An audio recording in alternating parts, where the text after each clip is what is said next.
I rank where the view is nothing less than phenomenal. For how I express and project from my abdominal. The only view better, both my daddy and my mama know. No living parents, my sons give me balance. My wife is my serenity, this mic is my identity. The world is foul enough, that's why I write without obscenities. Provoking danger with broken language and spoken anguish. Begging to get hurt, why would you ask to go through changes? Yes, Lord, life's a chessboard, master the angles. Control the tempo, be the one who holds the info. Acknowledge is just as deadly as machete swings. When spoken, the truth is as potent as that Medellin. While others swear the style is free, I just let it ring. Our time is undervalued, soldiers make us better kings. My fans on my shoulder, reaching after better things. Today I take the shot, for them I'd rather set the screen. My mama told me follow my dreams. My daddy told me get it by any means. Stand tall, make him bow to a king. But I've evolved, you can see the resolve. Look in my eyes when you speaking to God. Life and for those who be caught up in using what I was called with the muse. I guess they call it proving I'm more than an artist. Penciling out my darkest while stenciling out a harvest. And storing what gets me from A to B, just like garages. Instrumental with collages. Envision what I've been drawing. Broadway to give you rhythm like the great Lena Horne. So bent on, found comfort in the storm. Find peace and on when you see them others perform. Organized chaos, I'll cast it like hey ya.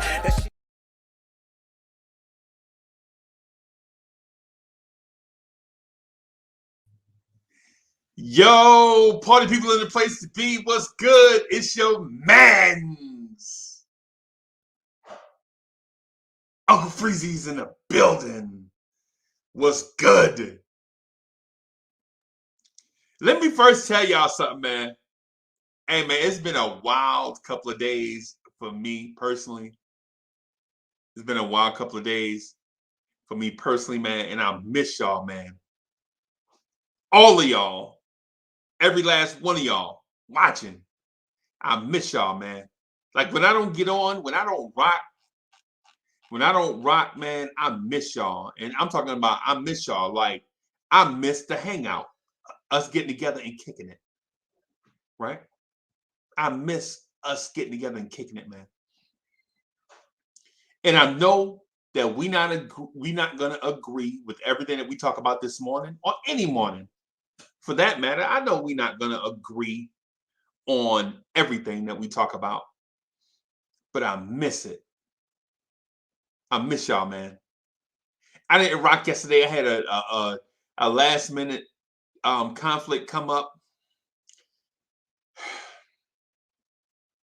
that was totally unnecessary, but it was necessary. Y'all know what I mean. Y'all know what I mean by that.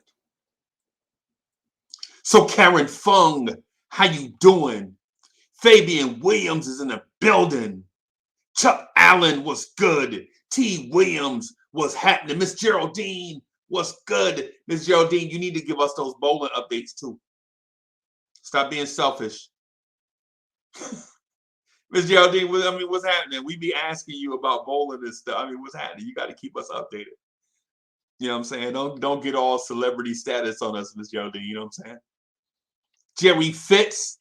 Pudge Nice is in the building. Quiet money. Quiet money. Listen. I legit started to name the show after you. The name of this show, right? Right? Up until about 7 o'clock, the title of this joint was going to be Quiet Money, right? It's going to be Quiet Money, and it's because there's a theme to it, right? Quiet Money. Listen, don't get the big head. Don't get the big head. Quiet Money. But listen, the reason why the theme of this morning's joint was going to be Quiet Money is because of the type of players that we have. RJ Barrett, quiet leader type. Julius Randle, introvert. Derrick Rose, silent assassin, introvert. You know what I'm saying? You get where I'm going? Y'all, you get where I'm going, Quiet Money? You now you see where I'm going, right? Right? We don't have vocal, outspoken, rah-rah guys. We are more Quiet Money. Leon Rose is Quiet Money. You feel me? I was headed that way with this show until, you know, I had a change of heart. It's a Friday, and I needed to go with something different on a Friday. I didn't want to do the last KMD for the week. You know what I'm saying? On something like that. So I preferred the, you know. But I started to Quiet Money. I started to. You know what I mean? Still Knicks fans is in the building. What's good? What's good? Baked Beans is in the building. What's good, Beans? MIG. Meg is in the building. Let's go. That's the way, you know what I'm saying? You know, blah, you know. Pierre Moise, what's good? Wayne Peterson is in the building. What's good? What's good? Pudge Nice. I know I shouted him out, but Pudge Nice is so nice. Shout him out twice. What? What's good? Hey, and Pierre, what's happening? You ain't gonna jump on a joint no more? What you done got too bougie for us? You know what I'm saying? You done bought you a truck. Now you can't hang out with your peoples?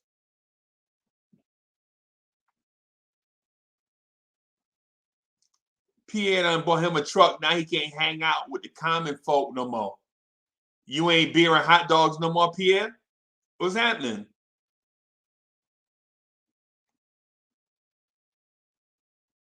What's good? Jerry Fitz, it's good to see you, boss. Jerry Fitz has 3 games out of third, 3.5 out of second, 60 games to play, but we're not making the playoffs. Stop. We're right there. What's and all, we right there. I love this team. We will get there. Hey, you must have read my mind. Let's go Knicks. Let's go. Let me shout out some people in the chat. Allah Wise, what's good? Allah Wise, what's good? What's good? I see a lot of advice in the chat. You know what I'm saying? A lot of people with a lot of advice and stuff. Fish is like, he right on time. He 8:45-ish at 11:47. I know, man. I had a doctor's appointment this morning, right? Another weird conflict of scheduling, right? So I wanted to jump. I actually wanted to see. I actually wanted to try 7:45 this morning, and then Then you get the email reminder from your doctor. Hey, you got an appointment, and then you go to the appointment. They're like, oh, they didn't call you and tell you that we rescheduled for the. No, I don't answer random numbers, man. I'm Uncle Freezy. I'm a celebrity. I don't answer random numbers. Yo, Uncle Freezy's celebrity, baby. I don't answer random numbers that show up on my phone. In my own mind, I'm a celebrity, right? Yeah. D is in the building. Dripmore, what's good? What's good, y'all? What's good? I'm just going through. I just want to shout out some people. Jay Boogie's in the place to be. What's good? Soul Finger! What's good? Hey, Miss Geraldine said, I had a bad set Tuesday. Didn't bowl good at all, but my teammates came through. We won 9 games. Wow, y'all won 9 games. That's dope. That's dope. And it's good to have good teammates. You know what I'm saying? It's good to have good teammates. You know what I mean? Oh, Subliminal 209 is in the building. Subliminal 209 is in the building. What's good? Hey, Sub, you need to get some sleep, bro. You can't burn the candle at both ends. That's what they tell me. I mean, I don't know. So I want to get to this Knicks stuff, but I want to shout out some people. I don't know if I said Wayne Peterson. Brother Shaquille Sunflowers in the building. What's good? What's good, Ron? What's happening? Jay Boogie. What's happening? Hey, PM. Hey, Pierre is like, ha ha ha. That ain't funny, Uncle Freezy. You know what I'm saying? He driving his Mercedes-Benz truck all through Brooklyn in the Bronx. You know what I'm saying? Hey, hey, that's funny, bro. Hey, Pierre, listen, I'm thinking about coming up for Valentine's weekend. We got to hang out, bro. You heard? I'm thinking about coming up to the city for Valentine's weekend. Trying to get Mocha out of town, man. It's hard to get her out of town because she be business, bro. Business keep her locked in, man. As a matter of fact, she on a leasing call right now with some body. You know what I'm saying? I'm thinking I want to get her out. I want to get her away from work because she stay busier than me. She be grinding, you know what I'm saying, and doing. She worked for. I don't want to say the name of the company, but she worked for a Fortune 500 company doing leasing and stuff, buying properties internationally and all that stuff. And people be calling her with all kind of paperwork issues and keeping her busy. And a lot of times, I want to go places with her, and she can't because of billing issues and all type of stuff. You know what I'm saying? That's mad important. So, y'all know how it is. Yo, if you got a lady, treat her right. Basically is what I'm saying.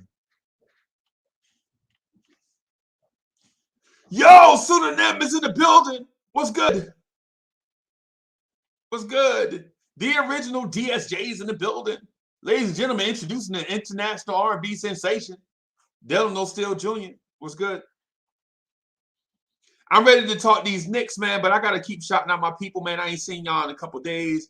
And, yo, I got to shout y'all out because once the conversation start, cats be talking all over me, man, and I don't get to show y'all no love. You know what I'm saying? Y'all know how it is. Fish, what's good? Fish says definitely a celebrity in this Knicks. Nah, I don't know about that, bro. I don't know about all that. G-Man is in the building. What's good? Be civilized. I see you. Be civilized. What's good? What's good?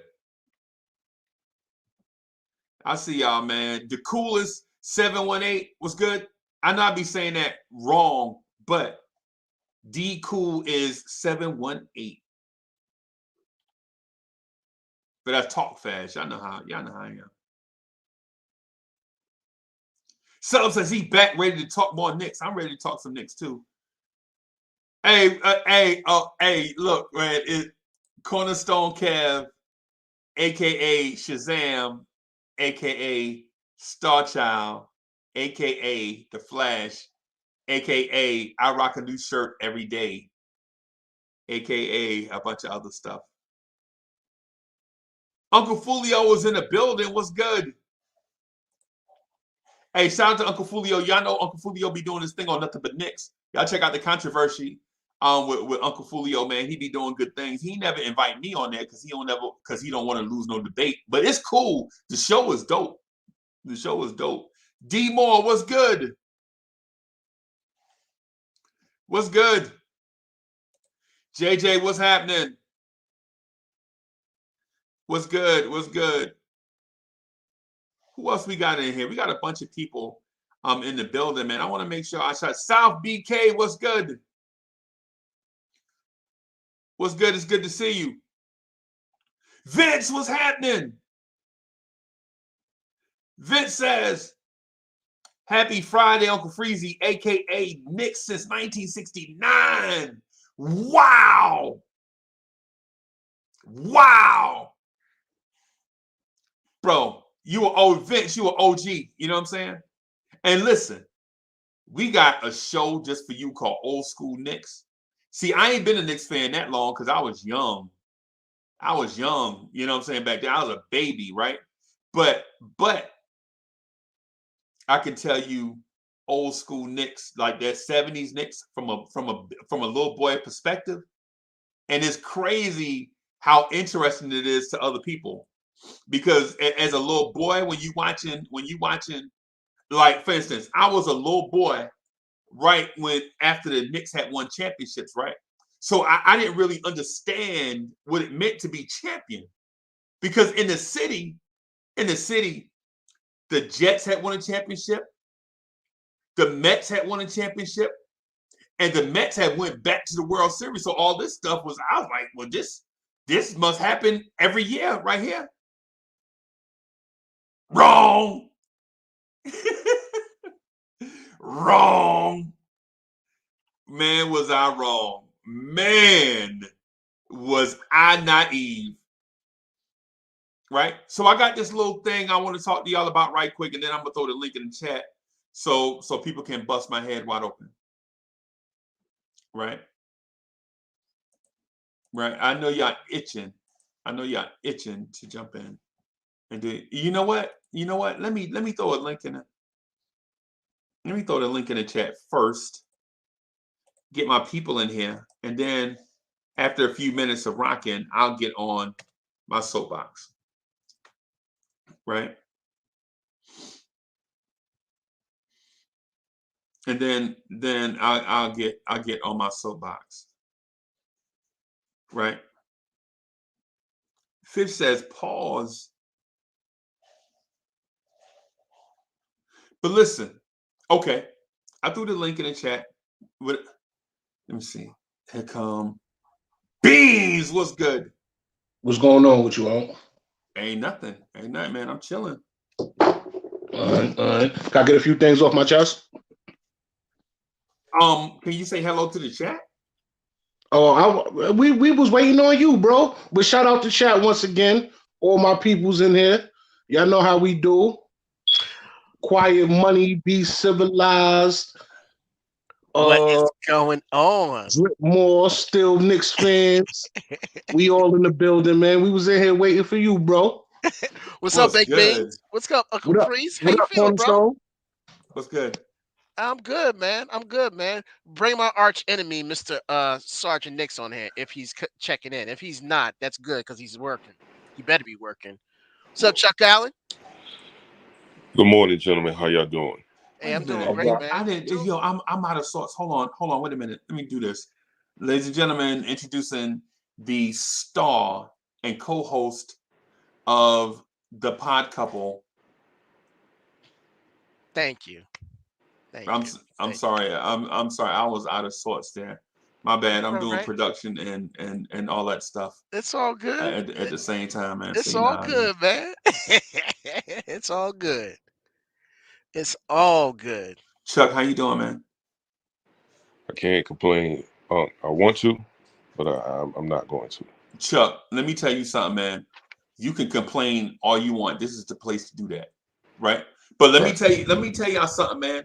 Before y'all jump on here, bashing Randle, I'm gonna tell y'all something. I'm not going to. I'm gonna just tell y'all something, bro. Randle did some stuff last night. And listen, I've been hearing cats all, Randle could have played better. Randle could have did this, man. He missed some free throws late, and Randle this and Randle that. Bro, my man shot 67% from the floor against a top 10 defense, scored 30 points, had 12 rebounds and 6 assists. Oh boy. Right? Randle savior. Right? And so before we get into this whole thing of why Randle didn't score 40 points and have 30 rebounds, and why Obi don't get more minutes. All I'm gonna say is this: y'all sound like psychos. That's all I'm saying. y'all sound like y'all sound offset because I've been watching people from a distance. They've been like, yo, but if Randall would have did such and such and such and such. And I'm like, yo, y'all sound off, bro. Y'all sound like y'all writing letters to Dear Slim. You know what I'm saying? You sound like y'all writing letters to Eminem, bro. I'm telling you. But I'm just saying, Kev disappeared. Chuck, am I wrong, Chuck? Am I wrong?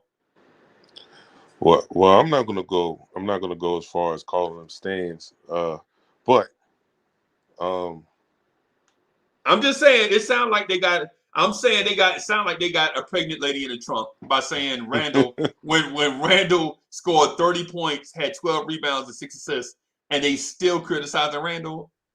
I'm just saying. Okay. The stats is empty, B. Like, come on, let's don't do that, man. The stats is empty. Whoa. Let's don't do that. Let's don't do that. This is not empty stats. This is not because it's not about that. It's not about the stats, Uncle Freezy. It's about the mental. What I've been saying for weeks. It's not about the stats. It's what you do when the pressure is on. And when the pressure is on, he folds. Like, let's get to it. Let's get to it. Last 2 minutes. You missed 3 out of 4 free throws for real to tie it, and then you turn it over. Like, come on, man, you can't say. And this is not the first time he's done that. How many games we lost this year because Randall couldn't pull it out in the end? Can we get to that? Go ahead, talk about the 30 points and the double rebounds. He had 7 turnovers, 8 turnovers out of 18. Like, come on, man.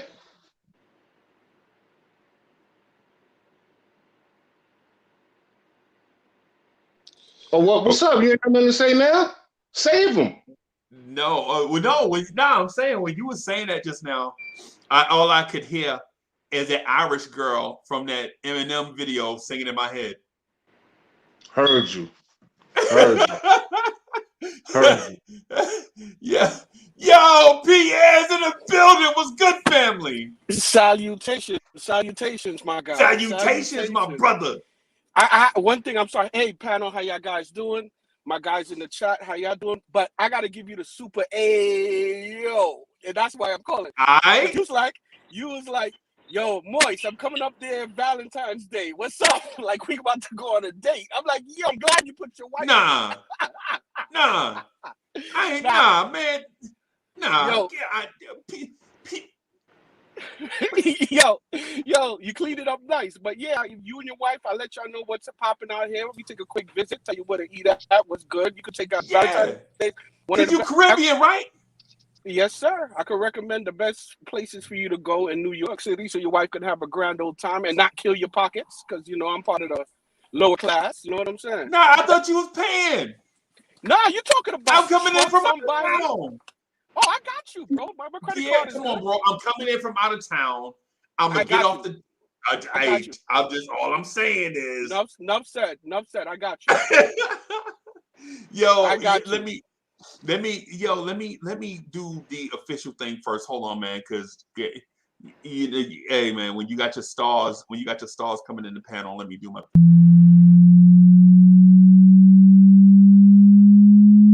Let's get it. Y'all be spitting with your flows, I'm just podcasting. That's right. On the air every day, I'm just podcasting.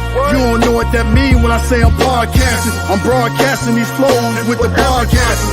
Every day of my life, I'm just podcasting. Right. Share my dreams with you, mean I'm podcasting. What? You can see my vision through the podcasting. But don't forget J Boogie when I'm broadcasting. I'm podcasting, he's podcasting. Yo, J Boogie, what's good? Salute. 3 capital S's. Good morning. Top of the AM to the worldwide orange and blue, man. Everybody on the panel, everybody in the chat, everybody in the world. You know what I'm saying? God bless us all. Our lids are open. We here. Life is good. It's great. No matter what the circumstances be, just know that life is beautiful for you. For sure. Hey, J Boogie, listen, man. I feel like you was sticking me up last night, bro. I had to go outside and take a break, man. I felt like, you know what I'm saying, you had came in with the ski mask on, you know what I'm saying, with the guns blazing. And I felt like the old banker in the cowboy movies, all nervous, right? Here, take the money, shaking real bad, dropping money all over the floor. That's what it felt like last night with that trade proposal, bro. Man, well, guess what? That's a good thing. You know why? Because a ski mask dude gonna let you live. Right. The no mask guy, he coming to see you. Yeah, You know, I know he that. worried about seeing you see it on. He You trying to know, get me. He trying to get me to travel. He trying to get me to go to the upper room. right. You know what I'm saying? I won't try to get you, but then you turn around and kept him on the bench. Yeah, man. I know this. I know Kept him this. on the bench. I know this. I'm Jay Boogie. I'm not perfect, bro. I keep trying to tell everybody I'm not perfect, bro. I'm not. I'm not perfect. Yeah, you But perfect in some great ways, though, my brother. All of y'all perfect in a lot of great ways, for real, man. yeah, hey Jay Boogie, can I please attack Beans? I want to attack Beans so bad, bro. I swear, I just want to get into this verbal thing with Beans, bro, because I just can't understand where Beans coming from. But at the same time, I'm not attacking Beans as a person because Beans is a great panelist. You know what I'm saying? But this Randle slander is not slander, it's bro. ridiculous, bro. It's not ridiculous. slander. It's what out of hand. Watched. It's what we all watched. If you want to admit it or not, it's what we all watched. Just like you said, stats, facts. It was facts. Everything that I said was facts. Bro, Beans. Jay Boogie. You out of hand. Good morning, my brother. But how you doing? I'm doing good, man. How about you, bro? It's good to see you. So I gotta Love quote and the miss you, great man. American poet. I haven't talked to you this year. I know. If you gotta get out of hand, if you get out of hand, I gotta give you handles, light you up, blow you out like candles. You know what I'm saying? That's from the great American poet Rakim. Who his artistry is very, very underrated, even though he gets enough respect in our culture. Yes, it is. But not outside of our culture. Yes, it is. Yes, it is. Beans, I can't vibe with Julius Randle is our Dark Knight, bro. He does, and the thing about it, Uncle Freeze, he may have his faults, but you take Julius Randle off of this team, we're going back to the lottery. I don't think so. But anyway. You know the thing about go ahead. Who gives us Randall's production? You know the thing about Julius, we all love him. We love him equally as all our Knicks. Mm-hmm. And the thing is, you know, probably with you know what I'm saying, baked beans, me too. Is the thing is, we want Julius to get right. So we can say, I told you so. I told you.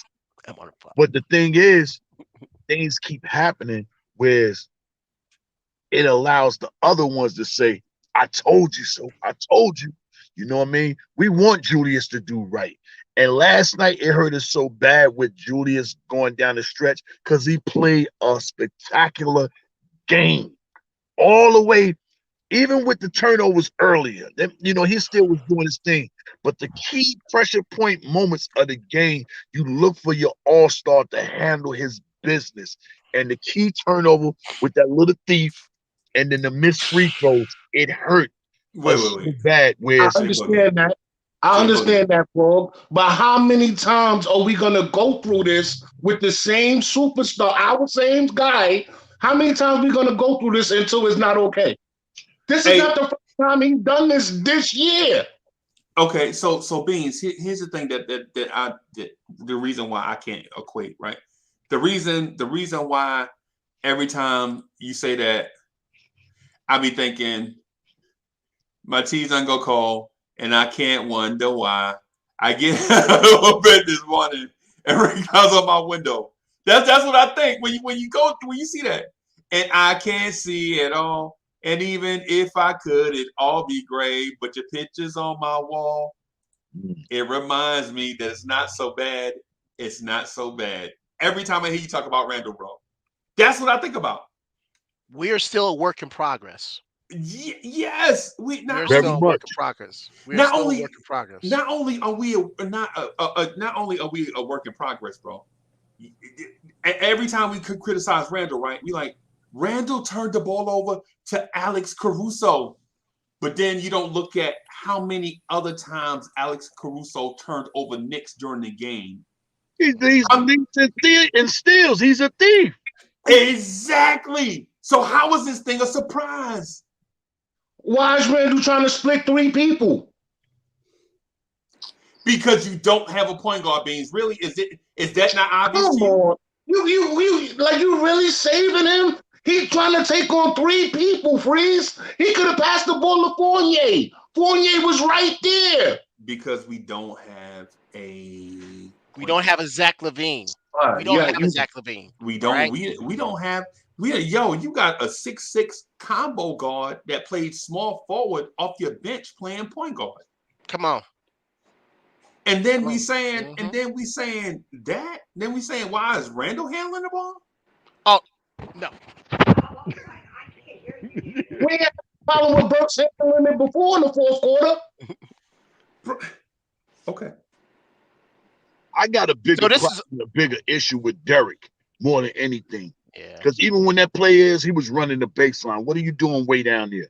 Yeah. Dude, you understand these situations. You've been in these big situations more than anything. Dude, why you don't come get the ball and take it from him? He's going to respect you if you come in and get the ball. He doesn't respect everybody else in key situations. Exactly. So when he tries to force himself to make a play, it looks bad when it's a turnover. You know what I'm saying? Yeah. But the real guy, let me say, if Chris Paul was on that team, Julius would have never had that ball. Right. It's certain guys that's on this team that he would not have that ball because they come in and take it from him. Let me get that. Get in your spot. Get in your locations. And I'm going to give it to you there. He was giving it to Kimba. I understand that. But Jay Boogie, listen to this.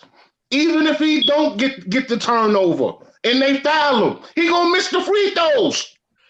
He doesn't miss free throws all the time. What? He doesn't what? That's 3 games. That's 3 games. I know that's cost us because he's missed. You is wild.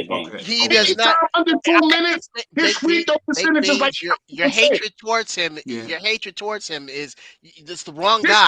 It's the wrong guy. It's the wrong guy, man. This is facts. This is facts. It may be facts on that, but he's not the only reason why we're losing. I didn't say he was the only reason. I didn't say he was the only reason. I said he's the main reason because he's the main reason. He's the main reason.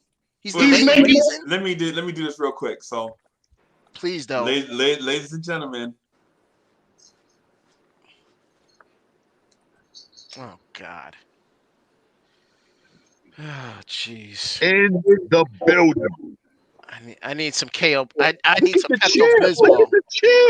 I need some Pepto-Bismol. I thought you was gonna say KO Pectate. I was gonna say, I was. You old. Man, you old, bro. I was. And then he threw the blind. And then he threw the blinds up.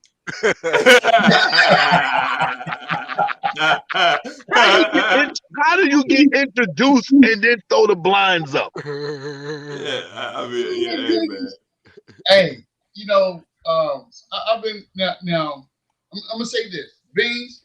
I respect everything you just said. G-Man, say hello. You gotta say hello. I'm sorry, my bad. Ladies and gentlemen, boys and girls, children of all ages, salute to the chat. Children ain't watching this show, man. Children ain't watching this show. Okay, once again, you are the kid I'm talking about. Be seen and not heard. How about that? So, what we want to talk about right now. Hey, so first and foremost, thank you all for coming out. Thank you for joining in. For those that are watching and those that will rewatch, if you have not done so thus far, go ahead and subscribe to this great content that you're getting from these fine gentlemen on the panel. For those of you that will rewatch, you do the same. And if you're in the building right now, if you have not hit that like button, please do so. And that lets you know the people that need to know how much you appreciate the algorithms that we got going on here on YouTube. Please get to your point. Please. Now that I got that out the way. Yes, please. Before I had to walk to Jersey and put Kev in the crossface chicken wing. As I was about to say. Chuck Allen went. Chuck Allen, come back. Chuck disappeared, man. He fell off. Yeah, you bored him. That's why. So, Beans, I agree with what you had because it's factual, right? We all watched the game. We saw the same thing that you saw, right? But I equate things to this, right?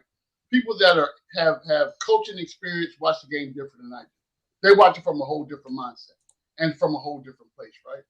But I say all that to say this. I don't care what player we talk about. It could be Julius Randle. It could be Derrick Rose. It could be OB fumbling the ball when he should have been, dominating the basket.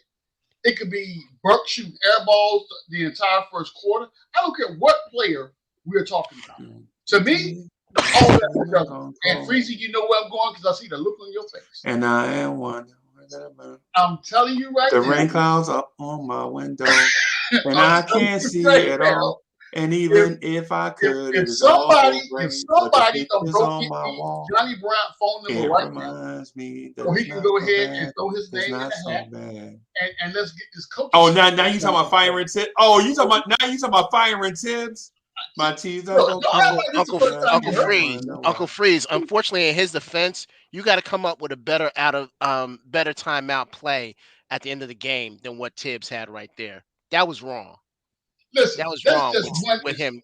That's one instance, right? That's one instance. I'm not going to sit up here and lay out everything that I saw as a detractor. He's got evidence. He's got evidence. Or how about this? How about this? Let me ask y'all this. How about our starting center is injured and is only about 60%? Then he shouldn't be playing. Wait. His backup was ejected early in the game. Yep. Yeah. Right? The starting small forward is out due to illness.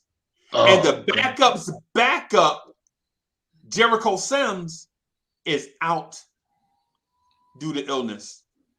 The starting point guard at the beginning of the season is out of the rotation, and his backup is just returning early from an ankle injury.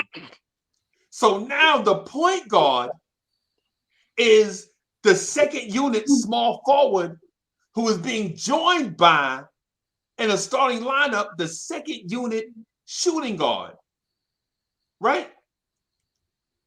But the other team was healthy. And we as Knicks fans are sitting up in our ivory tower looking down at this team because we didn't win a game against one of the best teams in our conference that came in healthy when we had 5 people out. No, Freezy, it would be different if we would have got blown out. We lost. That's not even what I'm saying, Freezy. Hold on, man, real quick. This is what it sounds like when doves cry. Hold on, real quick. No, he did. Why we always do injuries when they come down to our team, but when we play somebody else out, it's all good. Come on, we can't be both ways. I knew you was gonna say RJ, our best defender was out, RJ. Zach LaVine averaged 30 points in the first 2 games against RJ. He might have played them good, but he still got his 30. It's always something. Oh, we hurt with this, we hurt with that. Every other team is hurt too. Right. Every other team was hurt. This is what I would tell you, Freezy. This is what I would tell you. Regardless of who's on the court or who's available to play, right? I don't care who that is. It's still one person's job, in conjunction with his staff, to put together the best possible option that we have to at least show up in the game. Now, I'm going to tell you something right now. We did show I want somebody to tell me what they saw from the coaching staff last night that put us in a position to where we could come back or come back in the third quarter. When we are historically horrible in the third quarter, we were actually able to come back. Tell me what scheme that you saw, what changes, what rotations that you saw that the coaching staff implemented to initiate that. I'll wait. I just think the moment is starting to get the people on our squad. You know, like when that game started, be honest with you, we were still 5 miles away up there in the Barclays Arena. We still talking about fouls and referees and all that. Yeah, facts. That carried all the way over to the first quarter yesterday. And that whole first quarter, man, we was all the way out of character. And then Taj comes and he gets attacked and thrown out, you know what I'm saying, in less than 2 minutes. You supposed to be our leader to calm everybody down. That's our only voice on the team. You know what I'm he's the saying? only one that talk. Everybody else quiet. It really showed last night in that first quarter how much RJ was missed. You know what I'm saying? Because RJ, no matter what's going on with him, he don't allow nothing to bother him. It's just the same blank poker face. He quiet every single time. You know what I'm saying? And for us to be caught up with these refs on our home court, even though we still played a good game over there, you know what I'm saying, in Brooklyn the other night, he's supposed to came over here and mollywop these dudes. I don't care who was playing, who won't play, who was injured. You're supposed to be motivated to go out there and tear a frame out of them. We was tied up 1-1. Now they got the tiebreaker going against us later on down the season. You know what I'm saying? We did not show up to the plate last night. You know what I'm saying? Our first quarter was like our third quarter throughout the whole season. You know what I'm saying? And that was a disaster. You know what I'm saying?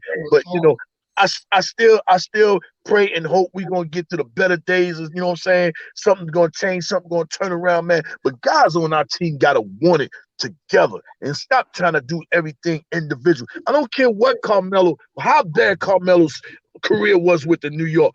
Carmelo never got out of his character where he let the referees tear him out his game and all the way like this, man. Never.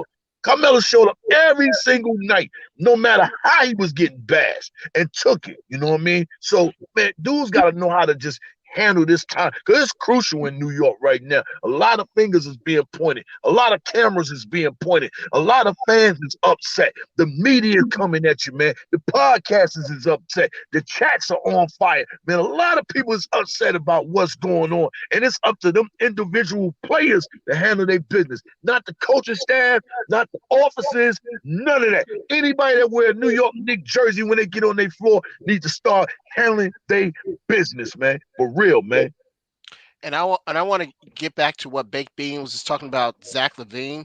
In the 2 games that Zach LaVine played against us before last night, when RJ was sticking him, he was 7 for 17 the first game, 7 for 20 in the in the second game. So he's had 25 first and then 21.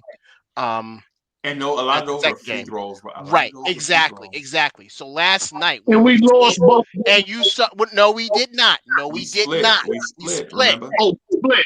Okay. Wow. So RJ is the reason why we lost last night.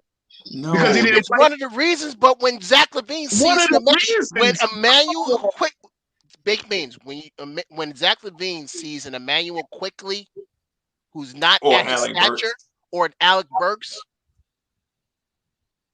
All right, something has to go off in his head, like, oh, I got to take these guys, which is what he did. He was 9 for 18. I understand that. I understand that. He was 9 for 18, and he was 3 for 6, scoring 27. And half of those weren't all free throws either. All right, I understand everything. Hold on, let me eat real fast, Baked Beans. I understand everything everybody is saying, and how, you know, the game can compile from the bad. We had a bad first quarter, bad first half. RJ wasn't playing, injuries, this and that. When it was 2 minutes left in the game, it was a game. All that other stuff don't matter. We got to focus in and do what we got to do to win the game. The game was still in hand. So all that other stuff don't matter. The 2 minutes, we don't got it yet. Like, we still rebuilding. We don't got the players with the mentality to win games. We don't know how to win games. We could have definitely finished the Bulls off. We had them where we wanted. All that other stuff don't matter. Like, why didn't we finish that game? In the last 2 minutes, we had the game. Yeah. So being down 21, all that don't matter, because when it was time for us to eat and win and play as a team and not turn the ball over and make our free throws, we didn't do it. That's why we lost. Right. Let me ask Jay Boogie and Uncle Freezy. Let me ask Jay Boogie and Uncle Freezy this question. Let me ask Jay Boogie and Uncle Freezy this question. Do you guys think we're still devoid of talent? Yes. Leadership. Yeah, we are. Racism. We're still rebuilding team. Jay Boogie, do you believe we're still devoid of talent? Yeah, because our talent don't got exposed. When everybody was saying, "Yo, we needed perimeter play, the perimeter shooting, all that." Okay, we got that, and that's why them guys was on marks, breaking records, shooting trades and everything. But the league got adapted to that and realized, okay, they can shoot, but them guys can't get to the basket and finish. So they shutting that 3-point line really down. You know what I'm saying? And it's making it difficult. But we need more IQ level type guys that understand the moment. Like my man said in the last 2 minutes, you got to be able to understand the moment of the game. You know what I'm saying? It's 48 minutes. The 46 minutes did not matter. You know what I'm saying? The last 2 minutes of that 48 is what mattered the most. You know what I'm saying? And we don't have them IQ level type guys that understand the situation when we get in predicaments that leads us to winning. We don't know how to win. We don't even know how to focus in those moments. You know what I'm saying? So yeah, we need to upgrade. I don't know where it's coming from, but I still say Leon Rose, for that first time having that bag, he dropped the ball. Yeah, this team is loaded full of role players and young players. We don't have no mega star. We don't have a Zach LaVine, bro. We don't have no Emmanuel Quickly is not Zach LaVine. But I thought it was Alec Burks is not DeMar DeRozan. What are we talking about? We blame Randle for the Knicks don't deserve a star. That's why we ain't got one. We don't deserve one because it's the same thing. When at the end of Willis Reed's career, they was talking about trade Willis. He's wide. Trade Willis Reed. Right? Pat Ewing. Pat always choking a big game. Carmelo Anthony. Melo don't play no defense, man. Melo a selfish scorer. All he care about is scoring. And now Julius Randle picked up the mantle. And all we do is nitpick Julius Randle every day. Every day. He never get a day off. And you can't what player on this team is on the verge of being an all-star outside of Julius Randle? Name them. We ain't got nobody close to being an all-star outside of Julius Randle. And we nitpicking Julius Randle every day, relentlessly. We sound like psychos. We sound crazy, bro. We played a Bulls team yesterday that if I asked you the same question, hey, Chicago Bulls fan, what player on your team can make the all-star team outside of Zach LaVine? They can easily say DeMar DeRozan. But when you ask a Knicks fan that same question, they're like, well, Burks might be. You know Burks ain't on the verge of being no doggone all-star. Stop being ridiculous. You know Derrick Rose ain't on the verge of being no all-star. And then we nitpick Julius Randle relentlessly. Mitchell Robinson gave up threes to Vucevic in the most inopportune times because Mitch ain't healthy. And we blaming Randle down the stretch. If Vucevic missed those threes, there is no close game down the stretch. What are we talking about? If Randle hit them free throws, we good down the stretch. I don't blame that. Hold on, Kev, real quick, man. Back to the Knick pick. Before, I don't blame that on me. That was a team. That was Tibbs doing that. It was a reason why Mitch wasn't up there. Believe that, because he's dropping back on the pick and roll, which he's being told to do. Right. That shot is there for Vooch. That's everybody part of the plan. Rotating. You can't put that on Mitch. Right. Yep. You're right. I'm gonna tell you what we're talking about here, brother. I'm gonna put it as simple and as plain as I can put it. Right? What we're talking about here right now is we're talking about symptoms and not the disease. So what you can if you got a headache, but you don't address the reason why you got that headache, you can start taking aspirin all day long, but the headaches keep coming back. You're not doing anything with that. We need to address the symptom of what we got going on right. Oh, I'm sorry, the root cause of what we got going on right here, right now. Because I'm telling you right now. What's that? Now, what's that root? The root is we can put these players in better positions, in better rotations, playing better minutes against the opponent once we identify. How, G-Man? How? You said that already. How?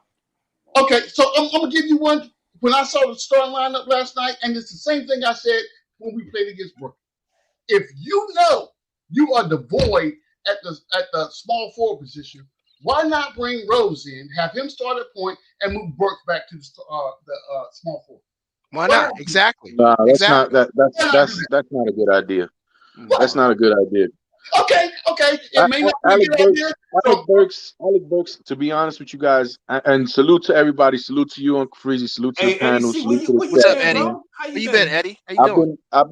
I've been watching the games, and I've been seeing, these traits and what I like and what I don't like. I'm not unhappy. Why is it so dark where you at? You doing a seance? Nah, because we in Costa Rica. We live with the sunlight. We don't turn on the lights during the day. Okay. So There you go. we got Shout out to Costa Rica. I got sun coming in through my windows. So Okay. so that's why. But but what I'm Probably, trying to say is it's probably G-Man's breath. but what I'm trying to say is that, to be honest with you guys, ever since we turned to Alec Burks at the point guard position, I'm not unhappy with how we've played. We haven't won, no, but we've played so much better. We're attacking, we're playing defense better. The height, I think yesterday's game, missing RJ Barrett, it did we did lose, height and strength in our starting lineup. And that's important. You know what I'm saying? That was the problem he was having when we had Kemba. We was just too small at the 1 and then small at the 3, and that's a recipe for disaster. Now put it in the 6'6" guy. That means everybody from the point guard to the small forward position is the same height. They could switch on defense, and it brings much better results. So in basketball terms, I'm not unhappy with what I'm seeing. We're not finishing, and that I can agree with everybody else. Like, we can try things that are better. Like the turnover by Julius Randle yesterday was disastrous. But in all, Julius Randle has been playing so much better basketball that, I can see him turning the corner. So I'm not with that nitpicking like you saying and saying that we can do things better. Obviously, I would love to have better players on our team. If we were able to get another all-star on our team, that would make the wins so much more plentiful and better basketball. But in basketball terms, in basketball sense, we've been playing so much better. The rhythm has been better. The shots have been falling down. We've been playing better defense, and we've played 2 tough teams. Chicago Bulls play great defense. The top 2 teams in our conference. You got to give it up to them. You got to give it up to them. They're the top 2 teams in our conference. Brooklyn 1, okay. Chicago 2. You have to give it up. The Nets, I think you could have taken the Nets, because I don't think they have the mental fortitude. You know what I'm saying? And again, we were in that game, and we barely lost that game. With the Chicago Bulls, the defense, and you have to give it up to them. DeMar DeRozan was hitting tough turnaround shots over our defenders, and sometimes there's nothing you can do towards that. You can try your best to defend, but just better offense is always going to be better defense. And in that sense, in yesterday's game, I had to give it up to them, man, because I was seeing how they were playing. They were playing so well. And to Devin's point, in the last 2 minutes of the game, we were still in it. So that just goes to show you how much of a better team we've been in the past 2 games. And I could just imagine us in the next 10 games. Hey, yo, let me do something real quick. Hold on.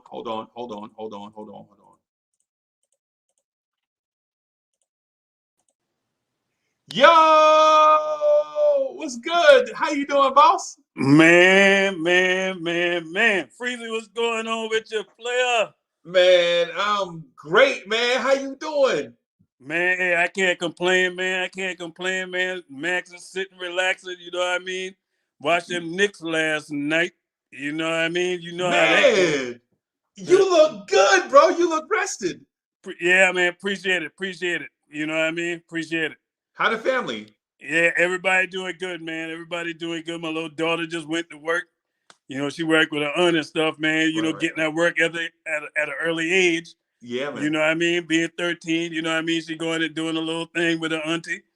Okay, you know what I mean? Okay. And the wifey is out at work, and I'm at the house chilling. You heard me? Chilling. Hey, yeah. I gotta bring my guy in because if I don't, man, He gonna blow a gas. Then he left. Then he left. G-Man for life asked me about you every day, right? G-Man left. Yeah, he on the he here. But look. You here? Man. G-Man. He left. Hey, somebody give him a compass so he can get back to that chair. Let him shoot an azimuth back to that chair. Man, Freezy, man, hey, I'm gonna tell you what, man. The Knicks disgust me right now, man. What? I'm not gonna sugarcoat it. I'm not gonna make. I'm seeing too much crying and begging and crying with the refs. That gotta stop. And generally, your team take on the identity of your best player. Yeah. If your best player whining and complaining to the ref, be it, yeah, you getting fouled, yeah, you are getting fouled. Yep. And what? They ain't I had a squad leader like that. It ain't gonna change. You just go play your game. Yeah. But I'm gonna tell you one thing about Julius Randle. I love Julius Randle, heart, hustle, muscle, and all. Yeah. But I knew he was gonna miss them free throws. What's going on, partner? Man, he asked me about you every day, bro. What's going on, man? Day. What's good with you, man? I've been trying to call you, and every time I call you, I get the infamous voicemail. Yeah, because Which phone you calling? Because I got a couple. You got. Don't say the number. Don't say the number. I'm putting it in private chat. I ain't gonna say it out loud. Yeah. Hey, text it to me right now because I know I was having some phone issues the other day. All you know what I mean? Since they did this whole new update with these iPhones. Oh, yeah. Hey, and G-Man, you know what he said? He said Julius Randle and others complaining to the refs. We used to have, listen, I used to have squad leaders like that, right? Like every time we get sent somewhere, like when we in Garrison, they beat you out the cleaners. Yeah. They boots the spit shine. We get in the field though, and it be the true nature comes out. Yes, man. But I'm gonna tell you, Julius Randle got to stop with that, man. He got to really stop with that. But I'm gonna tell you this: I knew he was gonna miss them free throws because I said I was gonna look it up before I came on here to see Julius Randle's free throw percentage when the game is close and he's at that free throw line because I know it's not good. Just going off memory. When the game is tight and it's in the balance, and he goes to that free throw line, more often than not, Julius Randle is missing free throws. He is not clutch at that free throw line, which is crazy because you made all them tough shots down the stretch, but when it got to the free throw line, but see, that's the thing is you in that rim now. You know what I mean? And a lot of guys, their palms get sweaty. And Julius Randle, if you look at Julius Randle, go back and watch that game, and I'm gonna tell you, I saw it in his eyes. I said he gonna miss the free throw. Yeah, me too. He had that look and that big, you know when a person's scared or worried and they take that deep breath. Yeah. Yep. You watch him at the free throw line. He does that a lot. Mm-hmm. And he might call that calming himself down, but that ain't calming yourself down, man. Right. That's them nerves. That's right. Them nerves get the best of him. And you can tell because the first free throw he shot, it hit more of a back rim. Yeah. Yep. Nerves, man. It's nerves. Yeah. Everybody ain't built to shoot free throws, and everybody ain't built to play in Madison Square Garden. Hey, but Ron, listen, the thing about that though is I've been saying it all year, and I think people don't get what I'm getting at, man. But for dudes that are 6'9", 250, you're not really built to be a skill player. You're more built to be a banger at 250 pounds, 255. 250, whatever, 250, 255, whatever he playing with. Like for instance, if we was going on guard duty, right? The three of us, y'all be like, Uncle Freezy, you carrying the 60. That's right, because you and I'll be like, okay, I'm the biggest dude. That's right. I'm the biggest dude. I carry the 60, you know what I'm saying? Or whatever. You know what I'm saying? It is what it is. But I expect y'all to be at point and have my back. That's right. You know what I'm saying? When you need ammo, we get you the ammo. Right. But the thing about Julius is Julius don't have a point man. They've been rotating point men the whole time. He can't trust these dudes. Exactly. And I agree with that 100%. And that's, remember when I said, when I came on your show the other day, Freezy, and I said that point guard is our major problem. Right. Until that get addressed, we are in trouble. And I'm telling you right now, Alex Burks is good as he is. If we going into games depending on Alex Burks to be our point guard, we in trouble. We have to address that point guard position. And Julius Randle, we need a bona fide stud. We need a star. And I'm gonna tell you what, don't talk to me about RJ Barrett. Right. Don't talk to me about him. Because I got a name for him too. And I love RJ Barrett. Don't talk to me about trading RJ. I ain't talking about trading him, but I call spades a spade, and I ain't gonna sugarcoat nothing for nobody. I don't care if you like him or you don't like him. We gotta call it like it is. RJ is inconsistent. He's inconsistent. It is what it is. Yeah. It is what it is. But as a whole, the New York Knicks don't value the basketball. The way they played last night, Tom should have benched the whole starting five. Oh my! He should have benched the whole starting five. I think he would have if so many people wasn't out. All them turnovers was ridiculous, man. And lack of energy, lack of effort on defense, man. Watching guys drive Mercedes going through the basket. Man, it was a lot of that. And you know what? They took a page out of the Phoenix books. When we play teams that move that basketball and cut to the basket, we don't keep up. No. I'm gonna tell you, I've came to a point now, Freezy. One of my favorite players on the team, G-Man, you're gonna love this. I'm listening. Look, I'm listening. Is the rook from the Brook. What? In year two. Yeah, no doubt. I love his game because he don't stand around and wait on the basketball. And that's another thing. You watch us, man. Our offense is boring. It's stagnant. It's a lot of hold the basketball, one-on-one basketball, especially when the clock running down. The ball ain't moving. They sit there and run 8, 9 seconds off the clock, and then try to take a shot or make a pass with 3 or 4 seconds left before the shot out at the end of the quarters. Right. It's sickening, man. But Tom playing with fire, man. He playing with fire. They better go find a point guard. I'm telling you, they better go find one. Yeah. You're not winning in the NBA if you don't have a bona fide point guard. Hey, Ron, you got a few minutes? Yeah, man, I'm good. Okay, I'm gonna bring everybody back in the chat because I know they want to show you some love and all that stuff. And we got some new people here that's been rocking with us. Ron, so I just wanted to, hey, and for everybody I had backstage, don't think that I was being disrespectful by just putting y'all back. I just wanted to, you know what I'm saying, hit my man, let my man. No, you do what you gotta do. Do what you gotta do, man. We got it, man. Where'd he go? Where'd he go? Yeah. He gone.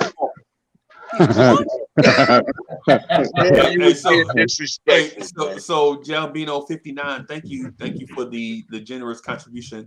And this is, he said, for bringing Ron out of hiding, man. You know what I'm saying? So yeah, man, that was our guy, man. So shout out to Ron. I just talked to man yesterday, man. I just talked to him on the phone yesterday. So he said he was gonna be making appearances, man. Yeah, man. That's crazy. He made a lot of good points, and it's crazy because that's the same thing I've been saying all morning, but I've been getting dragged. You understand what I'm saying? Like that's crazy. He said, Julius. No. You know what? All right. Yo, listen. Let me get some thoughts in here, if y'all don't mind. Yeah, come on. All right, good looking. Let me build with y'all because y'all finally saying some things that Freezy, we've been talking about. You and me and some other people have been trying to build on for a while now. Okay, and that players play. 90% of the players in the league, they play. They follow the system of what the coaching staff does, and they play it out. Except for that, that certain pool that can, can't be guarded one-on-one and can change the game, right? The front office did a terrible job of building a better basketball team from last year to this year. That's number one. So I put the front office right on ice. And then I'm going to put the coaching staff on that too. Because when you do have whatever roster you have, as a coaching staff, your job is to coach. And your job is to manage your team, to update your roster, right? To build your roster, right? Develop your players and have everybody where they're supposed to be and what they're supposed to be doing. Okay? So Randle has 7 turnovers, right? And Randle's an easy scapegoat, and he played bad in the last couple of minutes of that game, of course, and in other parts of the game too, missing certain cutters and stuff of that nature. But I have to put the criticism on the front office and the coaching staff for making him believe that he's something that he's not. You see, we all know he's not a 1. Is Julius Randle a number 1 option? Yes or no? On this team, he is. No. Forget about the team. You have to look at it in its totality and within the concept of this team. That's the problem. That's how you're looking at it. I'm looking at it. He's not a number 1. Okay, good. Let's stay right there because you're looking at it in the context, right, in the angle of a team. I'm looking at it as a universal standard. And I'm saying that Randle's not a 1. Do we agree? I agree. Okay, good. He's a 1 for this team, though. We know that already, but we know that's not good enough. No, but listen. But you can only play with the players that's out there. Right. Okay. No, but that's my point, though. The front office. Hold on a second. Fish said something. On Brooklyn, who's the number 1? I think KD would be 1. So that means James Harden is not a number 1. James Harden is capable of being. Hold on a second. James Harden has proven that he could be a 1 in the league. Right, but on that team, he's not a number 1. Exactly. He's a 1A. Oh my God. That's the reason why. But by universal standard, James Harden can be a 1. Randle cannot. You can't say universal standard for Harden and Durant and then not say it for Randle. For our team, he's a number 1. Let me ask you a question. For our team, he's a number 1. Let me ask you a question. Who's a better player, James Harden or Julius Randle? Harden. Okay. But that's it. But for our team, he is a number 1. So this was my point that I was trying to bring because I knew y'all were going to say that. I put it on the front office. You see, because this was the year, right? We just came off a sensational year last year. It was unexpected. Nobody was expecting. Now is the time to push the pedal to the metal and say, okay, look, listen. We understand that Randle's not a 1. Let's put guys around him, right? I'm just throwing a name out there. Like DeRozan was up for grabs, right? So why didn't we throw something at that? I'm not saying DeRozan per se, but something of that nature, to where. Now Randle could go ahead and have much better help around him where he doesn't have to bring up the ball. But did we know that? But wait a minute. Did we know that DeRozan was going to be what he is now? Yeah. DeRozan been this. DeRozan been this. I'm just asking because a lot of people were saying don't give him the money. A lot of people were saying do not give him the money. Listen, DeRozan been doing this for years. I understand, but a lot of. Okay. What I'm just saying is that the front office should have done a better job of assessing the situation 100% and say. And DSJ in the chat says because DeRozan was a sign and trade. Hold on. I got a question. I didn't say DeRozan. So I said a player of that nature. Yeah, and let my man finish his. DeRozan was a free agent. Let my man finish his thought. All he wanted to do was finish his thought. We cut him off before he finished the thing. No, just go ahead. Go with the questions. Go ahead. All right, let me ask him a question. Can I ask you a question, Yeah, go ahead. All right. So you said Julius Randle's not a number 1, right? Correct. In the universal standards or whatever. So do you think Julius Randle is closer to being a number 1 than there is players on our roster on our team being a number 2? I mean, if I had to put it to percentages and potentiality, of course, but that still doesn't mean that he will be that or he is that at this moment. So isn't it the coach's job to coach him up to being a number 1? Yes. Isn't that what Tom Thibodeau has done? Yeah. No, hold on a second. Hold on. I'll answer that question. Hold on. That is what they decided to do. I disagree with their decision. Okay, you can. Okay, but I don't agree with the decision either. But the way you came off, I have to, trying to figure out how you. Did I clean myself up? No, yeah, I'm just trying to, I tell y'all right now. Go ahead. Yeah. Had Julius Randle not turned that ball over late in the game and made them free throws, we have a different discussion right now about Julius Randle. Yes. Because we win the game last night. I don't know about that. I don't know about that because there's alarming things going on that would still have to be addressed. Well, but you know what? I'm gonna say this in Julius Randle's defense. what I saw last night wasn't all on Julius. No, not at all. No, not at all. The gym in the first half, that was a team effort. No, not at all. Thereof effort. And nobody and this excuse in front of him. And this excuse that I keep on hearing about, oh, well, you know, we do bad against stretch 5. It's like, no, Mitch has to do a better job. If he's going to contain off the screen, right, he has to do a better job in putting himself in a position to contest viewership, right? I agree with you. You got to know the scouting report. If you're playing against a big man that you know going to shoot threes, you stick with him. You don't play off of him. Thank you. I mean, you look at Vukovic ain't winning those speed records. Thank you. You know what I mean? What are you doing? He's not taking the dribble either. And he's not making no excuse for Mitchell Robinson. Man. It sounds like somebody's indifferent. But I'm gonna tell you, do not give him no bag. I'm on that boat. Do not. Well, it sounds like somebody's indifferent. He is not so let's hear it. Player. Let's be honest. The lateral quickness is not there like it was. That's what happened when you put on all that weight. Something suffers. Your speed is not the same. Let's talk about this play here, right? Why did Tibbs that make a change and have Evan Fournier on DeRozan? That only that Evan Fournier can't guard a cup of water. You see, these are things that you have to assess. He blew right past. A question, please. Dan, can somebody else eat? Go ahead. Ask you a question, Ron. Let me ask you a question, man. What do you do? Your coach tell you not to rush out there. What do you do? You breaking up. What was the question? We all watch. Birch hit them threes, right? I can't. He's breaking up. Hey, what's the question? Bean said, hey, so first of all, hey, Ron, this is our young protege here, Baked Beans, bro. He gonna be something in this Knicks universe, bro. Shout out to you, man. Anybody that represents orange and blue, my heart with you. You know what I mean? Yeah. We all want the same thing.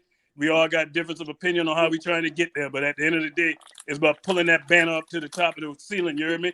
Yeah, man. Yes, sir. It's my question, G.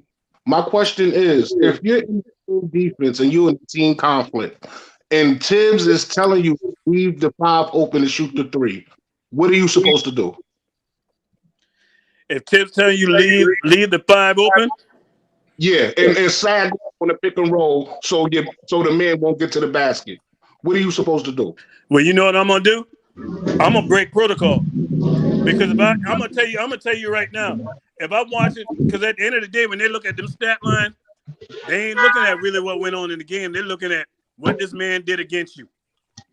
And at the end of the day, Vukovic was killing Mitchell Robinson.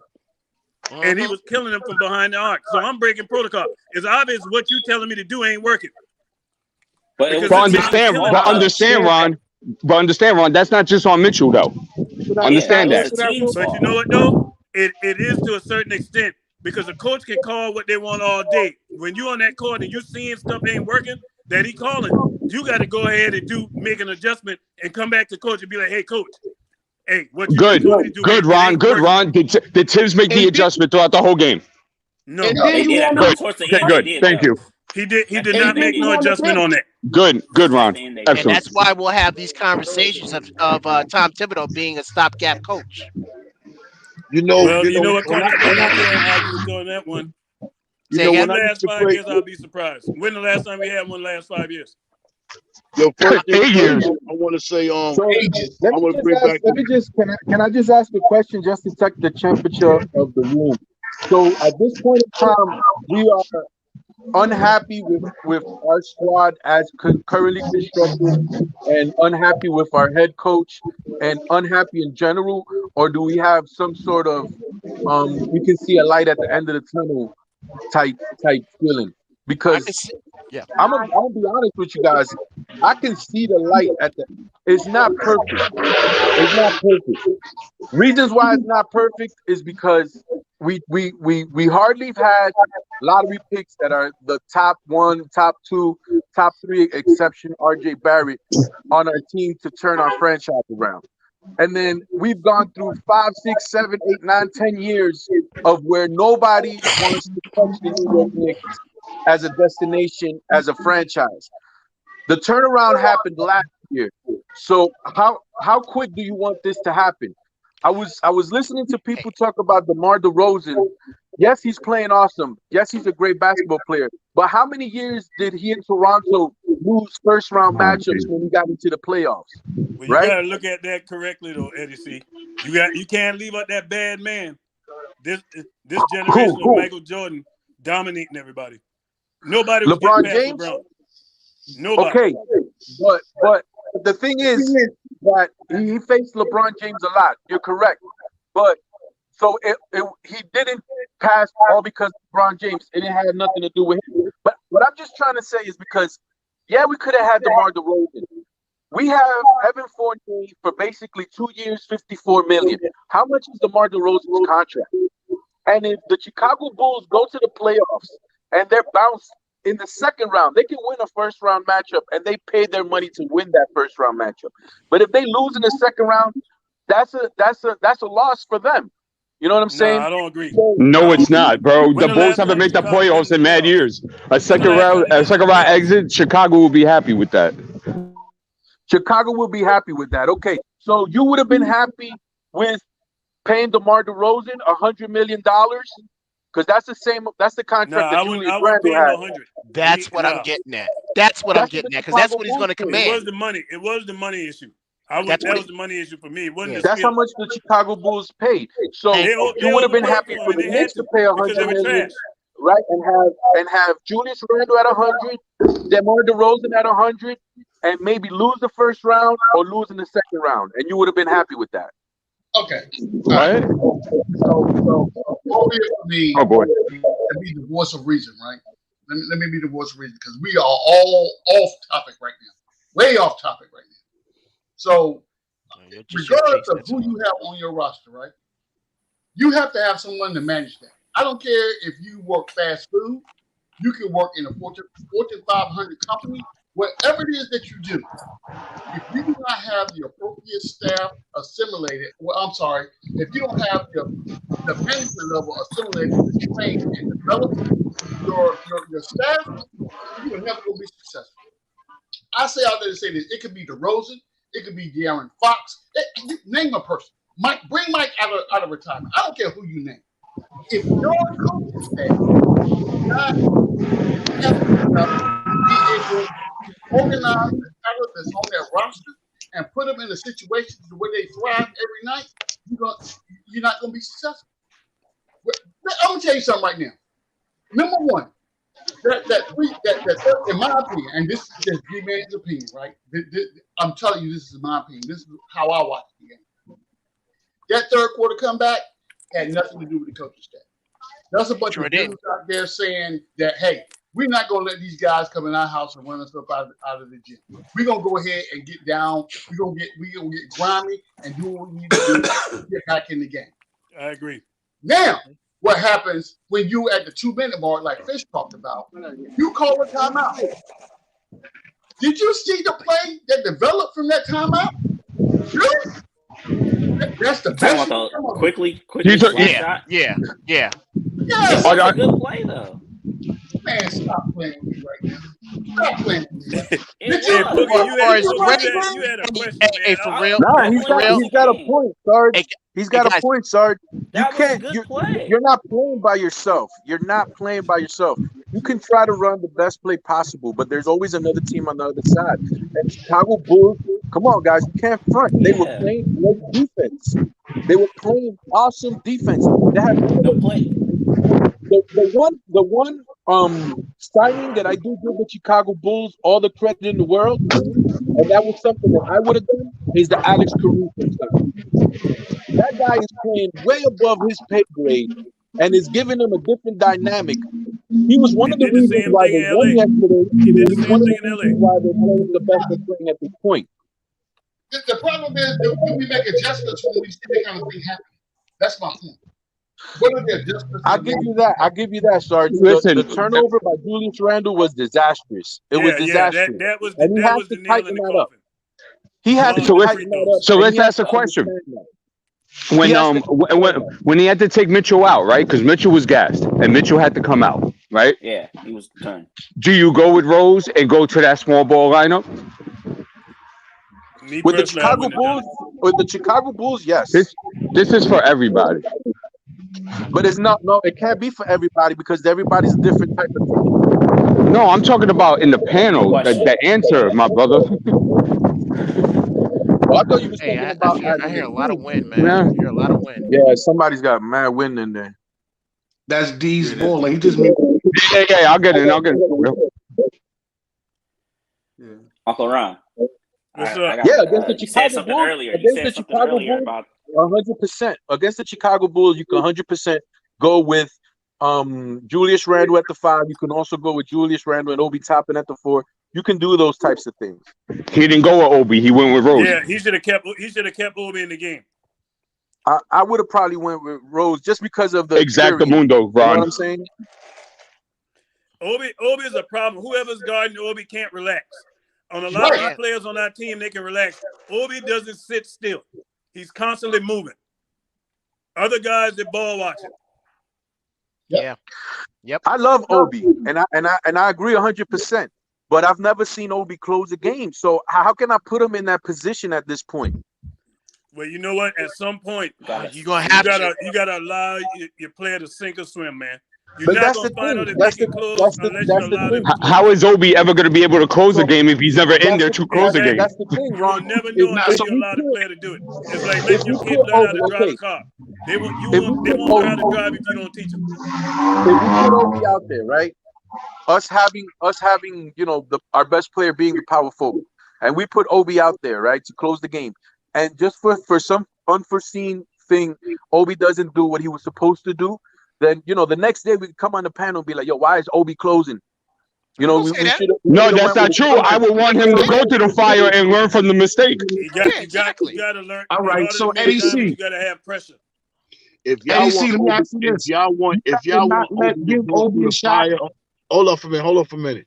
If y'all want Obi to go through the fire, then y'all gotta remain having patience for the team, dude. Absolutely. Obi is not supposed to be on the floor closing because of what Julius has been doing, man. Y'all keep knocking Julius like, you know what I'm saying? He's supposed to get out of the way, man. Julius is our all-star, point blank. And all y'all don't think he's a number one. Nobody was even talking about Julius. Nah, but I want to talk about it because I sat here patiently for like 40 minutes.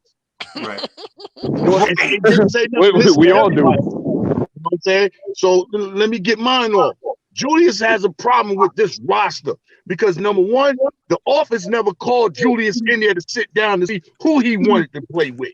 Two, Julius took a pay cut for dudes that's supposed to make him better, and he still got to make guys better. You know what I'm saying? Julius is a number one because he was top 10 player last year. So why do y'all think he's not a number one when he can put up 24 points and average 12 rebounds? Don't forget, Julius didn't even shoot a straight last night. You know what I'm saying? He made it his own thing to get to that basket. But nobody want to mention those things, you know what I'm saying? We are not built right around Julius Randle. Point blank. Agree. And that's on the office. I just told y'all, the office messed that bag up for the first time, having that bag to go get these players. You mean to tell me you're going to give Evan more money than what you would have gave Gary Trent and Norman Powell? You ain't even going to call these type guys in here? We don't have guys with heart. You mean to tell me you're going to give Nerlens Nowhere all this money and don't give Drummond? He got more money than Drummond and McGee combined. You know what I'm saying? Dwight Howard. So it's certain things that the office is not doing. And long as the office is not going to get right, we're going to continue on dealing with this pain about what's going on with the roster. How we going to figure out this? Everybody got their own different inputs and everything. Yeah, all that's great. But until the office make it right, we're not going to be right. You know what I'm saying? And we're not dealing with the future. We're dealing with the present because we have a coach that wants to win now. But we don't have ready to win now players. We got more bridges built for the future than what it is for right now. So that's where we're off balance at, man. I agree. And Boogie, real quick, and I ain't gonna say nothing else. It's been a long time since I said this. 3 capital M's, 3 little A's, 3 little N's, and the N definitely comes after the K, which represents the Knicks who we love. God bless you, Mr. Ron man. And please give Soul Finger a call. He just hit me and said, please give him a call. All right, I got it. I got it. I definitely. All right, can I made that. ask something? But you know what? I gotta You go. hit on I gotta go. Hey, I gotta go. Sergeant Nick, no, I'm dealing with my mom's situation. No She's doubt. having a blood transplant. I'm out here at the hospital I right hope now. she I pieces gotta straight, brother. go. So definitely, blessings to definitely in y'all. my prayers, man. Prayers, no doubt. I All right, agreed let me with. add to that real Peace, quick. Bug. I Let me agree with add to that everything real he quick. said, except that Julius is the number one. But go ahead. Yes. Yo, Hey, Ron, I tell let you me ask this. you this. He hit on a major point, and me and Boogie talked about this off camera just yesterday, and I told him, I said, you know what? Looking at these players, I said, is one deal in particular that the Knicks is going to regret. Y'all ready? Y'all ready for this? Go ahead, which Nerlens one? Noel. They're going to Yes. regret that contract. If you Yep. watch Nerlens Noel, when that guy is running down the court, he can't even fully extend his knees. Nope. It's not. His knees is constantly in a bent. It's not a normal. Yep. It's not a normal way to run. Okay. I'm like, this dude is hurt. So why doesn't Tibbs bench him like he benched Kemba? Well, he is benched right now. He's not playing. He's out. He's out. How many games have Ooh. Nerlens Noel played this year? He been hurt. 5? Exactly. He's been hurt. Yeah. Them same knees that's been giving him problems throughout his career. They're gonna regret that contract if they don't already. I got a question I for don't y'all. think that contract. I don't Hold on, think the contract is just. I don't think the contract is backbreaking. Like you're You keeping still got somebody you in got the 2 more fold. years of guaranteed money on it. But okay, you have 2 years of guaranteed money on it, right? So the actual contract is 3 years, 30 million. You have 10 million this year, and then next year he becomes an expiring contract, right? So that's a flexible contract to have on your team. The same thing with Alec Burks, right? These are tradable assets. Okay, You're only so tradable if you're available. If you're not available, Ron, you're Ron, not you an know I asset. love you, bro. Ron, you know I love you, bro. You know you're my brother, man. But when it comes to the playoffs, Nerlens Noel is going to be playing, and that's Well, I all can tell you this: you can't play if you ain't available. That's right. Your best ability is your availability. I'm 100%. And we saw Noel last year in the playoffs. He was useless. When we're in the playoffs, he's going to be available, Ron. He's going to be available, and he's going to be the same type of player that we saw last year. You know, he's going to be the same Nerlens. He's not going to be anything different. Like, don't expect him to be Jared Allen or something like that, right? I hate to say it. He's going to be able to play for us. Eddie C, I hate to see it. For what I'm seeing right now out of him, he's not the same player he was last year. He's not playing like that the way he played last year. And I But was this is gonna game go 20. forward. This I is was game gonna 20. say So you know this too. Nerlens Noel has not been the same player since he took that tumble halfway through last season. Right? So he took a hard fall halfway through last season, and ever since then, he was like the walking wounded ever since. You know what I'm saying? And for a guy that slight to be 6'10", 210 or 6'10", 220 to be dinged up like that, you know, it's worrisome to me. And when it comes to bigs, and I know y'all will probably agree if I don't attach names to it.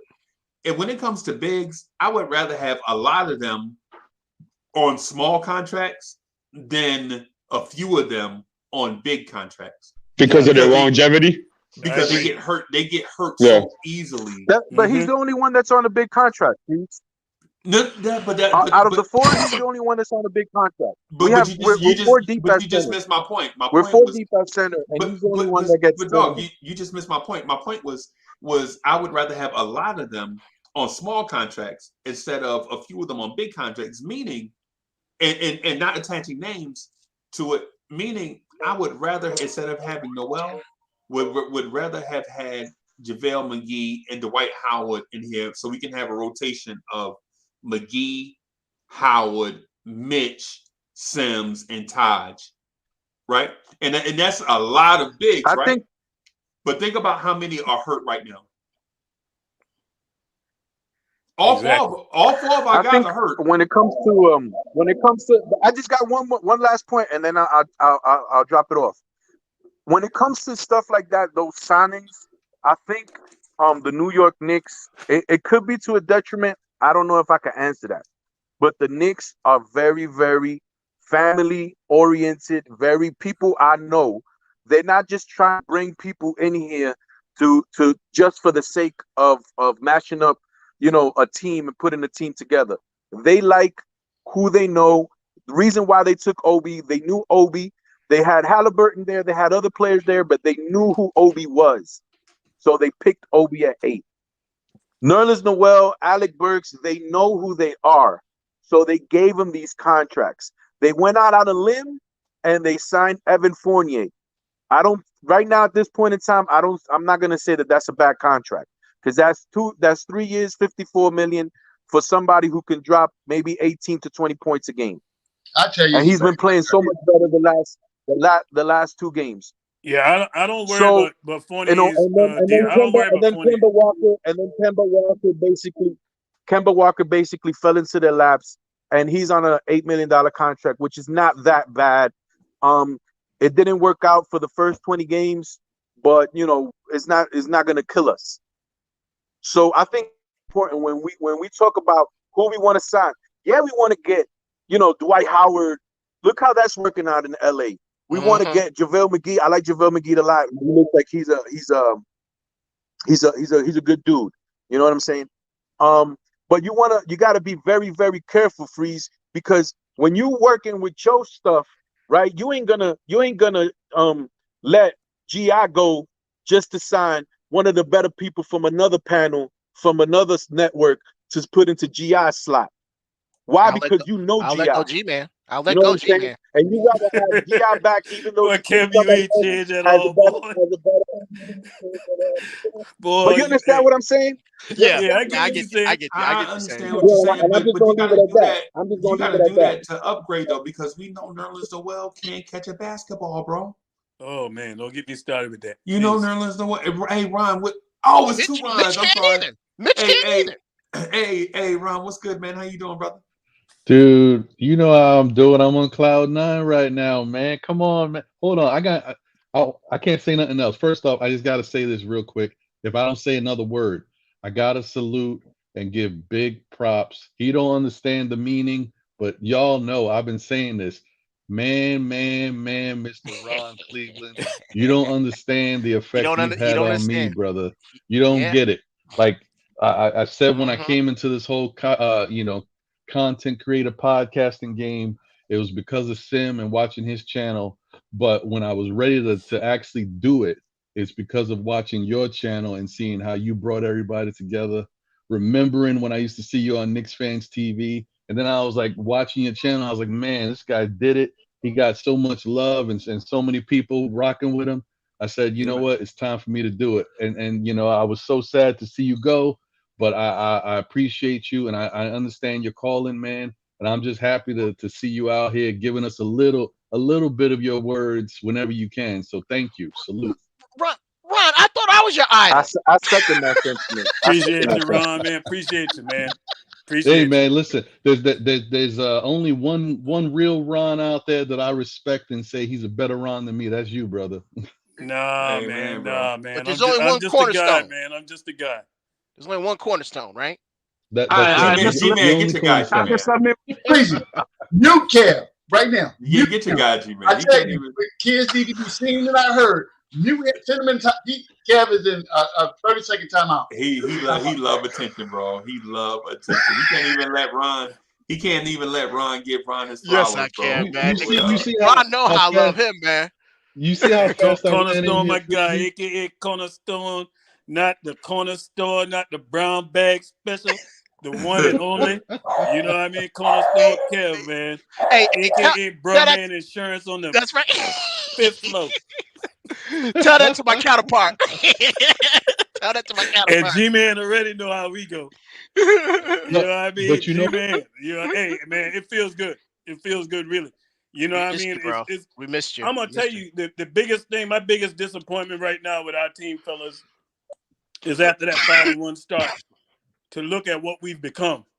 Yep. And I got to chalk it up really from what I saw then to what I'm seeing now. It's a lack of effort, man. A lack of effort and a lack of sharing. And the words of Clyde, sharing is caring, man. We don't share that basketball the right way, man. We don't share it the right way, and we don't value it. And when you don't value something, you lose it. We've been close to we've been close to last in assists in the last 2 years. Our defense is atrocious. It's terrible. We're not winning many games, fellas. I'm gonna tell y'all right now. If we duplicate last year's win total, I'm gonna be very surprised. So we should not have we shouldn't have gotten rid of Reggie Bullock or Alfred Payton then. Hey, you could have. You know what? If you're gonna get rid of them, you get rid of them and upgrade. Yeah, you should have re-signed Bullock and let Noel walk, bro. In my opinion. Yeah, they could have re-signed Reggie Bullock. But the thing is, if you're gonna let them all that defense walk out the door, you better try to find some replacement. Because you still name a game of basketball, you still better have somebody to stop somebody if you're trying to win games. Yeah. And pull Mitchell Robinson. Don't get me started on Mitchell Robinson. I'm telling you, I'm disappointed, man. And all these people keep talking about potential. At some point, you got to live up to your potential, or you just get known as a person that have all the potential and never lived up to your billing. Right. I mean, the guy still don't have an offensive game. Jericho Sims has a better offensive game than him. I love Jericho. I love him. That guy is going to put Mitchell Robinson on notice. Let me ask y'all real quick. I heard y'all say that y'all don't want to see Obi in the fourth quarter in time. Not give him a chance. Not give him a chance. So what y'all saying is y'all rather not give Obi a shot in the fourth, the closing time, but you rather see Randle with the hands or at the free throw line with 2 minutes left instead of give Obi a shot? That's what you're telling me? I'll tell you this, Beans. From what I'm seeing with Obi, I can trust Obi and Julius Randle being on the floor in crunch time. At the same time. Because I'm seeing chemistry between them. Obi will make the right play. That's one thing about that kid that I'm watching. When it comes to who he gives the ball to, if you watch him, he is always looking for the man. Because Julius Randle blew a dunk last night that Obi gave him that was in the bread basket. So Obi will be just fine. And when you think about it, the league with this whole positionless basketball now, Obi is big enough to play the small five. He can play in the small five lineup. So when they pulled Mitchell Robinson out of that game, Obi should have came in and played center. Yeah. And let Julius Randle stay at power. Because they had no answer but Julius Randle at power forward last night. Period. Yeah. No, and who did they replace him with, Ron? Who did they replace? I think they brought Rose back in. Rose. They brought Rose they went super small with Rose. And I gotta tell you guys, listen, there was a lot of things the Knicks didn't do in order to put themselves in the best position to win that game last night. But they fought hard. And say what you want about Julius, man. Julius played his butt off, man. I like the fact that these last 2 games he's finally going in the paint and not selling for 3-point shots. We talk about this team and all the things that's wrong with them and how Tibbs is not making adjustments or these players need to do different things. Julius has made an adjustment. Julius is saying, I'm not going to stay settling for the outside shot, and I'm going to try to get in the paint and do what I can do to help us. So you got to give the man credit for that. But I'm with you on that. It's not. He played last night the way I want him to play every night. Exactly. Right. Don't settle for that doggone jump shot. But it's not physical with Randle. It's mental. Right. But Beans, hold on, Beans. I understand your point. But that's not Randle's fault. That's Tibbs' fault. Tibbs needs to say, but Tibbs needs to say, look, Randle is giving us X amount of points. He's giving us a double-double, with the rebounds. He's giving us about 5 or 6 assists a night, and now he's going inside and getting us baskets in the paint. So I got to say, what's wrong with Randle? Oh, sometimes he has the ball too much. Sometimes he's turning the ball over because he's thinking a little slow. I got to take the ball out of Randle's hands sometimes, and I got to get somebody else to get it from him. Tibbs is not doing that, and he's leaving it up to Randle, and Randle's looking like he's the bad guy here. This is all Tibbs' offense. Hey, Ron, but listen, so in that scenario, what type of player usually goes get the ball from the power forward? A point guard, a floor general, which we don't have. Freezy, everything come back to that point, innit? Yes. No pun intended. But you know what? I think one last thing I was gonna say, guys, because I've been listening to everything y'all been saying. Everybody's got great points. There's a lot going on with this team, but I still think we could have won that game. I think Tibbs made one mistake. I don't know about the rest of the game. I gotta watch it back to see if he did anything that I don't like. But I will tell you, when he decided to go small ball and put four guards out there, I did not like that. I think he should have. If you can go small ball with Obi and Randle is a small ball package. You could have still did that and had somebody to be able to guard these guys coming into the paint like DeRozan, Levine. It was open season right there, and that's a problem to me. He made a mistake there. I think he tried to find an answer for Alex Caruso, bro. That's what I think he was searching for. Since when did Alex Caruso become Pete Maravich and John Stockton and all these other guys, man? Now I know. No, I'm not saying it was right. No. I agree with you. I'm agreeing with you. I'm just saying I never knew Caruso was. I mean, I knew he won a championship with the Lakers. But, Right. Let me do this real quick though. So because I got a feeling a troublemaker is trying to. Oh God! There he is. Oh God! Ghetto. Oh God! Ghetto. Oh God! Ghetto. Go back to the Brooks, man. Go back to the bricks, man. What's good with you, my brother? Go back to the bricks, man. I'm an alpha beta. You know what I'm saying? I'm an alpha beta. That's what I'm doing. First of all, salute to everybody, but more importantly, man, it is so good. When I turned on, I was like, what's that voice I hear? Yeah, Mark Cleveland, yes. That's a distinctive voice. He just left on me too. He probably He coming back. Listen. He probably had a call. You know how when you do it from your phone, y'all know how it is.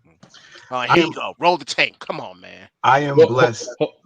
Hold on, GI. Before you go, let me just say, I'm salute to all y'all. I'm gonna get out. I want other people to have a chance. Salute, Ron. I want other people to have a chance to talk, man. I just I had to jump on to say something to man, bro. Stay look, on. I couldn't even. I came in so quick, I couldn't even change the logo. Look how I did Sim, B. I see it. Yeah, I see it. All right, y'all. I'm a holler. Okay, okay, Ron. I'll talk to you, Ron. Good to see you. See you, Ron. Now I'm gonna look right at this camera at this fool right here. So I'm blessed to be a part of the Blanche Tears family. We're on Wednesday at 7:30. We host a show called Knicks Freestyle. Best show going. You see? Oh no, it ain't. Y'all see how we do that? Oh no, it ain't. First of all, you see how I come in. What about Oscar and Felix? Exactly. That's what it's about. Guys. But you see how as soon as I come in the building, I'm pushing the brand. Take note, fellas. But you ain't said nothing but a word, man.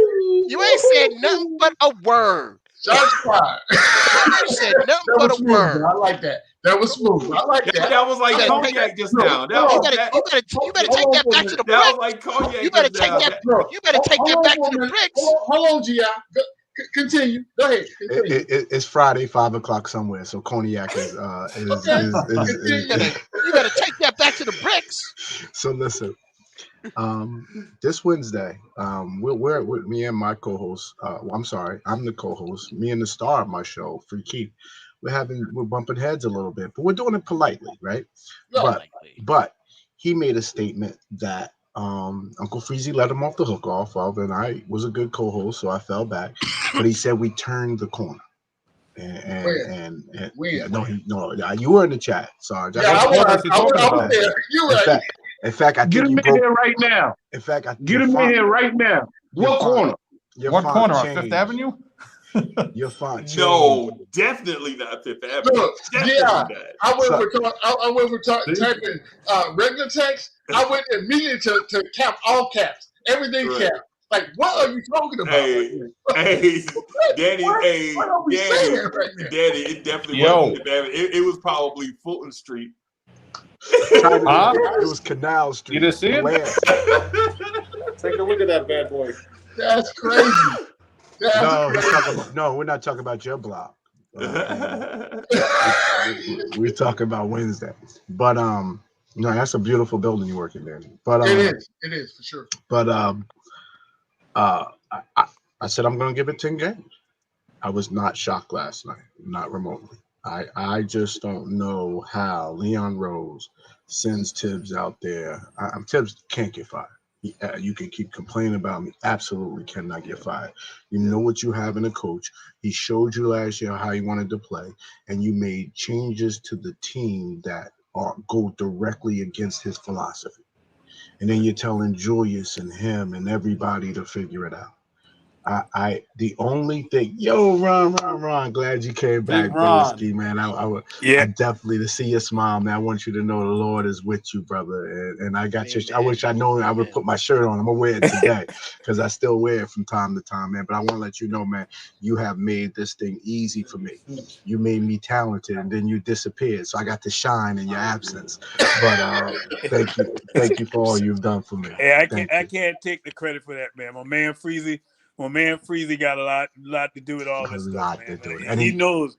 Like I told him when it came to me doing it, it was never my intentions to ever do it. You know, I was resigned to the fact to just drop videos, man. So he was the reason why all that stuff jumped off, man. And everybody I see jumping off doing their thing, man, is like you guys are natural at it, man. I laugh sometimes. You know, I see my man CT got one going. Yep. You know, it's a fun time, man, to be a Knicks fan, man. You know what I mean? We all been in the down times, man. We had a little speed bump, but it'll get better. Ron, we're the main, but you realize the pod couple is the main event, right? You do realize that, right? Hey, I don't know. I've been watching my man GI too. Oscar and Felix. I told y'all, I love being in the shadows again. Hey, just you might not hear your voice, Ron. On the live and stuff. Hey, trust me. Okay. I go and I be looking. I be watching. You know, I knew you were in the trees. I knew you were in the trees, and I put on as if you're in the bushes. I really did know you was out there. But you know, that was my job, man. I had to be setting up ambush and stuff, man. I had to make sure I take care of the generals and stuff. You know what I mean? I was out there crash test dummy. Jungle duty. But I'm done. I'm done here this morning. I mean, I that was game one. 9 more. GI, I got a question for you. Go ahead. What's our biggest problem right now, man? In your opinion? So, Ron, while you've been gone, I said our identity became our defense. And for you to take players away, that makes us a worse defensive team. That's not going forward. So defense is my first complaint.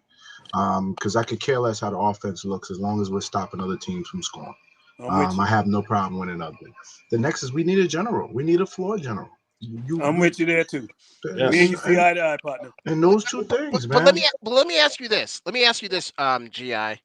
When we got Kemba, did you think he was a floor general? No. Go to. I'm answering that for GI. No, you ain't got to waste breath on that. No. So why did we get him then? Then why did we get him then? They was looking for scoring. They took a swing and a miss. No, well, I'm just saying. I mean, I gotta be honest. Swing better swing. Okay, I wish Keith was here. Hold on, let me say this. Hey, I'm not talking to Oscar. All right, I'm talking to GI. I'm not talking to Oscar. I'm talking to GI. Real quick. Oh, man, swing better. OKC has been very good to veteran players. So they probably said, you know what, bro, we're gonna cut you and give you an opportunity to stick somewhere. And once he got cut, you know, my co-host, I mean, the star of my show, I got to be careful because he's not here. I want to be able to defend himself. Said this was all this was all part of some grand plan. It wasn't. The Knicks, he got cut. The Knicks was sitting there with cap space and the need for a point guard. Okay, let's do it. And I gotta agree. I gotta agree with Boogie, man. My man Boogie hit it too, man. They fumbled the bag, man. They fumbled it. They fumbled that money. Yes. I can't sugarcoat the front office too. I can't hide. We can't let them hide in all this. Tom can only deal with the hand he's given. Right. You know what I mean? You know. Your okay, then this is going to be very defense. This is going to be very. I'll bring it to later. This is going to be very unpopular then, because if it's all that, why don't we just put McBride in there? Yeah, I'm gonna need you to. Honestly, I'm gonna say this: when it comes to the young fellas, we ain't privy to seeing everything that's going on in practice. So if you're not seeing them on the court, there's a reason why they're not out there. I can't speak to that. All I can speak to the fact is that we don't see him out there. So obvious is a reason why he's not out there. Let me ask you this, Ron. He's not getting out there, you saying because of practice, but then he going down to the G League and dominate. So what is that that's saying? a whole different ball game there. What you mean? That's apples and oranges. That's I'm just asking for a shot. So I'm not everybody on this panel doesn't believe, don't believe in him then. Everybody on the panel don't believe him. Don't get it twisted. Now I ain't saying I don't believe in him because I like the kid. Right. I like him. Right. I would have liked to seen him last night when we couldn't stop a nosebleed. In that first half, I would have loved to see him out there because I know he will play. He will give maximum effort on defense. Right. But the thing is too, you got to remember it's a pecking order in basketball too. Whether or not in life, in everything, it's a pecking order. Right. And this is the example. Privates don't run the company.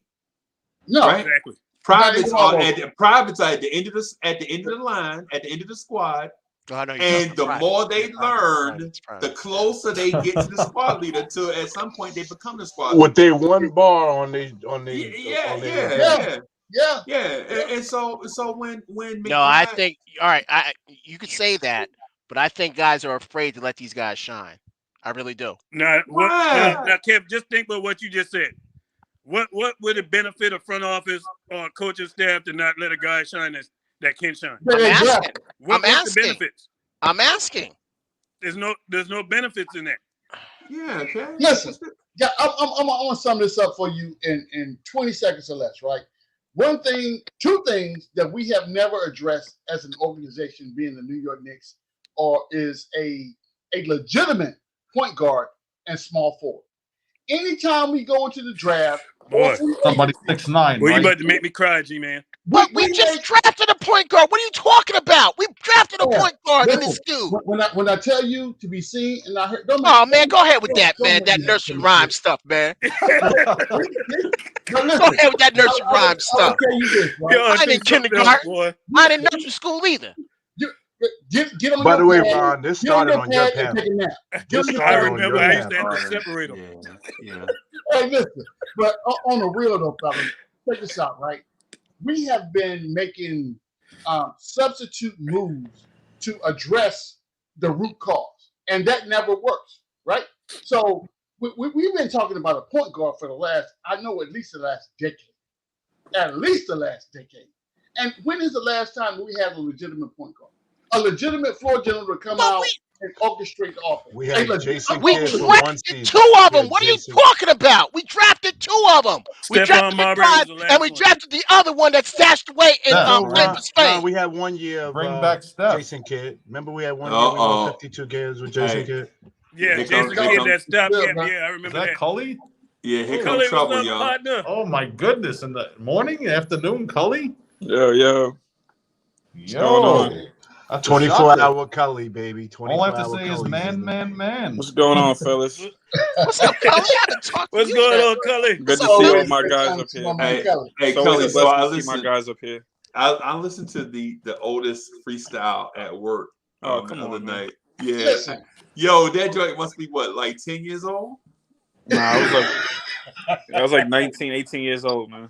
What? Hey, how we have matured, you know what I'm saying? And I listened to, and I ain't gonna lie, if y'all haven't heard Cully Lemon Pepper freestyle, man, make sure y'all check that out. And just search for Cully Lemon Pepper freestyle, you'll find it. And our guy is there rocking. I listen to it every night, bro. See, I listen to it legit about 5 o'clock every day. I check out my man joint, man, and it's not just because I be trying to support. It's because my man got talent. I appreciate you. You know what I'm saying? So check out my man. I haven't heard any of that yet, Freezy. Yo. Oh, he's on. Cully's on for sure. Yeah, I listened to it, man. Me and my sons listened to it the Wednesday before Thanksgiving. I was like, yo, listen to Rick Ross verse and then listen to Cully. And then tell me what you think. Now, I'm not calling Cully Rick Ross. Right? Don't call him Rick James either. I ain't calling him Ricky Bell, Ricky Martin. You know what I'm saying? Ricky Martin, good Lord. I'll call them He busted Menudo on him. What's wrong with Rick James? Right, but what I'm saying is listen to Cully joint and tell me what you think. And they was like, yo, he had some nice. They was like, yo, and they young, so they was like, yo, Cully had some nice bars in there, man. So, and it was like, who's this guy again? I was like, yo, he part of the Knicks universe, bro. You know what I'm saying? He legit got talent. And so when I'm saying, well, I guess what I'm saying to everybody out there is I listen to Cully Joint every night, and my man got talent. So if that's your bag, man, check Cully out. Right. What's good, Cully? Salute, brothers. Salute, man. I hear a lot of nonsense being talked this morning, so man, I had to get on here. Hey, you know what, Kelly? Here's some more nonsense. Why don't we just trade everybody for Ben Simmons? There's your point guard right there. No. See, you know what? Boy, Kev, Kev, you trying to run my blood pressure up. I'm just saying, y'all wanted a point That's guard. the There you go. problem. But that's the problem. Trade everybody, and get Ben Simmons.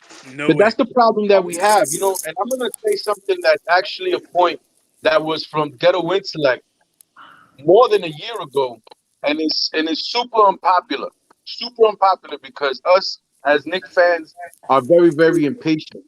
But the kicking down of the can is exactly what we're doing with everything when it comes down to signings, when it comes down to draft picks, when it comes down to getting that star. Because for you to be at the right time to strike, you have to wait. You have to be patient. Absolutely. You can't just go and strike and say, "Give me DeMar DeRozan, give me Lonzo Ball, give me this other dude. I'm gonna trade 3 first-round draft picks for Vooch and not win the chip." Because then that's working backwards. Yep. I agree. Hey. So you know, it's super unpopular. I know a lot of us don't like it. Me, I'm very, very patient. So I like this sort of kicking down the can until we get that Donovan Mitchell, until we get that star that you know. Maybe at that point in time, Randall's not even here anymore. Probably. Or maybe he is. We don't know that, right? But we still have to wait. We still have to find the right time to strike.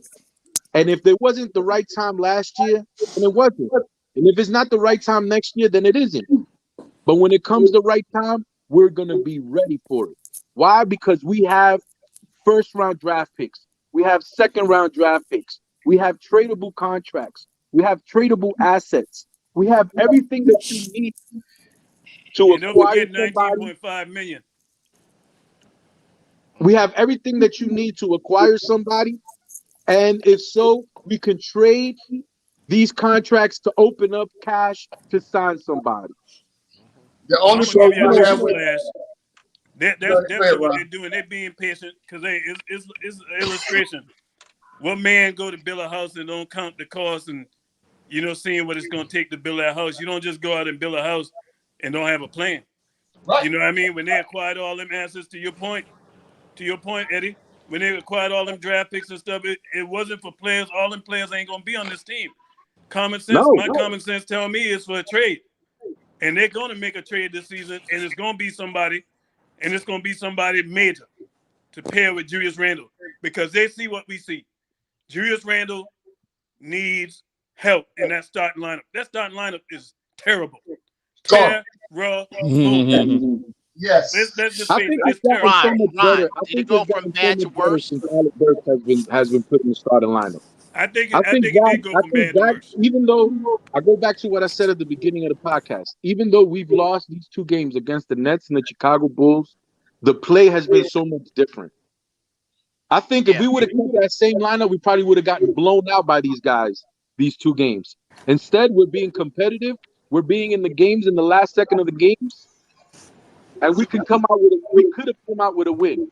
Eddie. We still have another rough pass against Denver. We still have another rough pass against I forget who the 4th team is that we play. It's not going to get San Antonio. But at least we're playing like a basketball team.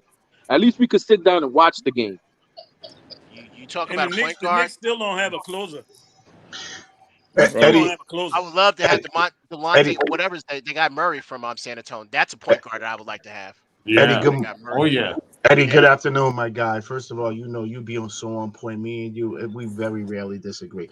The only thing I disagree with you now, though, is we have the final score have looked like we've been in these games, right? Right. But there's been moments in each of these last games We've been down to very good teams by 12 to 15 points. Yes. And at those points, Eddie, I say we're not prepared to compete. I then watch them come back and I watch them claw back and I watch the fans say, well, if this didn't happen, and I'm telling you, I've never played professional basketball where we had a good, I'm sorry, forget professional because obviously I'm not. I never played basketball consistently where you were always losing games. Good teams always lost games, but end up clawing their way back. At some time, good teams walk out and blow teams out. And I don't think we're going to see the Knicks blow too many teams out this year. That's fair. That's Well, fair enough. where I have to disagree That's with fair to GI say. is that I've been a professional basketball player. In my previous life, I was. I was Muggsy Bogues. He was George McCloud. George McCloud. That's him. No, Kev was legit one of the monsters. Stop playing. Listen, this is before he looked like he had a basketball on his belt. Oh my goodness. Oh wow. Wow. Wow. You call my stomach a basketball. No, you didn't, man. Kevin, his second trimester. No, he said Kevin, his second trimester. That's what he I'm gonna get you on that one, man. Kev walked to the court. They like, yo, homie, why you hiding the ball? Get the ball out, man. Pass the ball, man. Why you hiding? Put it out, man. What's happening? Oh, man, y'all silly, man. All right, Q. All right, Q. Yeah, But I whatever. tell you, Freezy, man, y'all. Oh my God, y'all on fire today, boy. I say my heart to all hearts, man. They're gonna go grab a point guard, man. You think so? The Knicks are gonna grab a point guard because Alex Burks should not be your starting point guard. And I love Alex Burks. If you got him as your point guard starting, you got a problem. So is John Wall the answer? I'm gonna tell you this. He would be better than any point guard on this roster. Yeah. That's a fact. I would like him on the roster, but that's a tough trade. That would be a very tough trade to swallow because he has a lot of money. I don't think it's going to be a trade. You know what's going to happen? It's going to be after the buyout. If they grab him, from what I'm hearing, it's all about a buyout. He gets bought out. He's going trying to get bought out. To a contender. And from what I was told, for somebody very close to me that knows the situation, that he wants to come to New York. Yeah. I mean, I guess so, but the situation is open. Think what other team What player? need a point guard? What player, Ron? John Wall. John Wall. I'll take John Wall if he's bought up. I mean, even, I would too. And I'm gonna tell you this: I would take him in a trade, especially if you're gonna throw in a pick with John Wall or a player that we can use to help this sorry defense. How is he defensively? Nah, he better than Kemba. But you know what? He's competitive. He's gonna cause a problem. The only trade that I do see happening this year is Kevin Knox and probably a second round pick, something equivalent to what we did with Derrick Rose. But we have to find. Yeah, that's about it. Not me, because I'm not in the organization. I don't get paid for this. But the organization has to find that particular player that they can swing a deal for Kevin Knox and some of those second round draft picks and get another player that can equal something like Derrick Rose for us, preferably a small forward. Yeah. A small forward probably would do wonders. That way we don't have to thrust Quentin Grimes into because he's not ready. I love Quentin Grimes. That's my boy. You too. I think but he's not ready right now. Yeah. But if you can get somebody who has experience in the league, at least has been in the league 6-7 years, and put him into that backup small forward position. Robert Covington. I'm gonna tell you who would be ideal. I like Covington. I like Covington. I like Covington. Harrison Barnes might cost a little more. Harrison Barnes. I would love it. Two-way player. He would cost something. I like him too, but I'm thinking more lower down in the, where Derrick Rose was at when we got him. I'm thinking Marcus Smart, man. Wasn't nobody looking at no Derrick Rose before we got Derrick Rose. Yeah, they so I'm looking for somebody, somebody down there, man. Like I'm looking for somebody more. You mean a lower tier player? A lower tier player that's not gonna ruffle the feathers. That's gonna come in. Not shorter. He meant no, definitely not shorter. We need somebody with height, at least 6'8", 6'9" with wingspan. Right. But that can come in It's not gonna ruffle any feathers. That's gonna play defense and it's gonna shoot the three. We had Mo Harkless. Oh, but he would be a Hey, fit I mean, for hey, this team, he's though. not the answer, But but he's he's gonna part of a. exactly. You see, that's He why helped. I wouldn't scuff. But Mo Harkless is more like I'll give you a second round pick for Mo Harkless. Right. Yeah. When he was here the first time, see, he No, he was got trash, but look, he helped got out a the star. Blazers. Yeah, He he helped not out a the Blazers the star, year bro. prior. But He's if not he a come star. back, yeah, if he come back now and just play a role like Reggie Bullock, Yeah, you have him on that wing. I'm gonna tell you, Harrison Barnes would be perfect for this team. Yeah, but he gets paid $20 million, and So you know, you a lot, don't though, think he's Ron. worth $20 million? Championship Heck yeah. pedigree and can I play don't ball. think at this point in time, I don't Absolutely. think he's worth $20 And- million. Oh man, if you paying Nah, that Kimba, man's balling. I if ain't you gonna front. pay, He you balling. paying What did Kimba, we you pay happy Evan with what you 48 paying again? Kimba, but you wouldn't get Harrison Barnes? What we paying Evan 48 right now? 17 yeah, 17 For 4 years, right? For 4 years, yeah. for 3 I years. would take Harrison Barnes in a minute. Yeah. I would take Harrison Barnes right Yeah, now. okay, but No but, question. but what? Okay, so we're getting Harrison Barnes. What are you giving up for Harrison We got to Barnes? trade Fournier then to make I'll a trade salary Fournier. match, don't we? Yeah, Hey, we got to trade Fournier. Okay, so let me. Okay, so let me interject real quick. Sacramento's gonna say beautiful. Hey, so Eddie C, let me interject real quick. I think Eddie C froze, but let me. I think the perfect No, he player. ain't freeze. So the player that all of y'all are describing, like mid-level contract, 6'7" wing, 6'8" wing, that can defend and score, is none of those guys y'all mentioned. I personally think it's the cat in Indiana, T.J. Warren.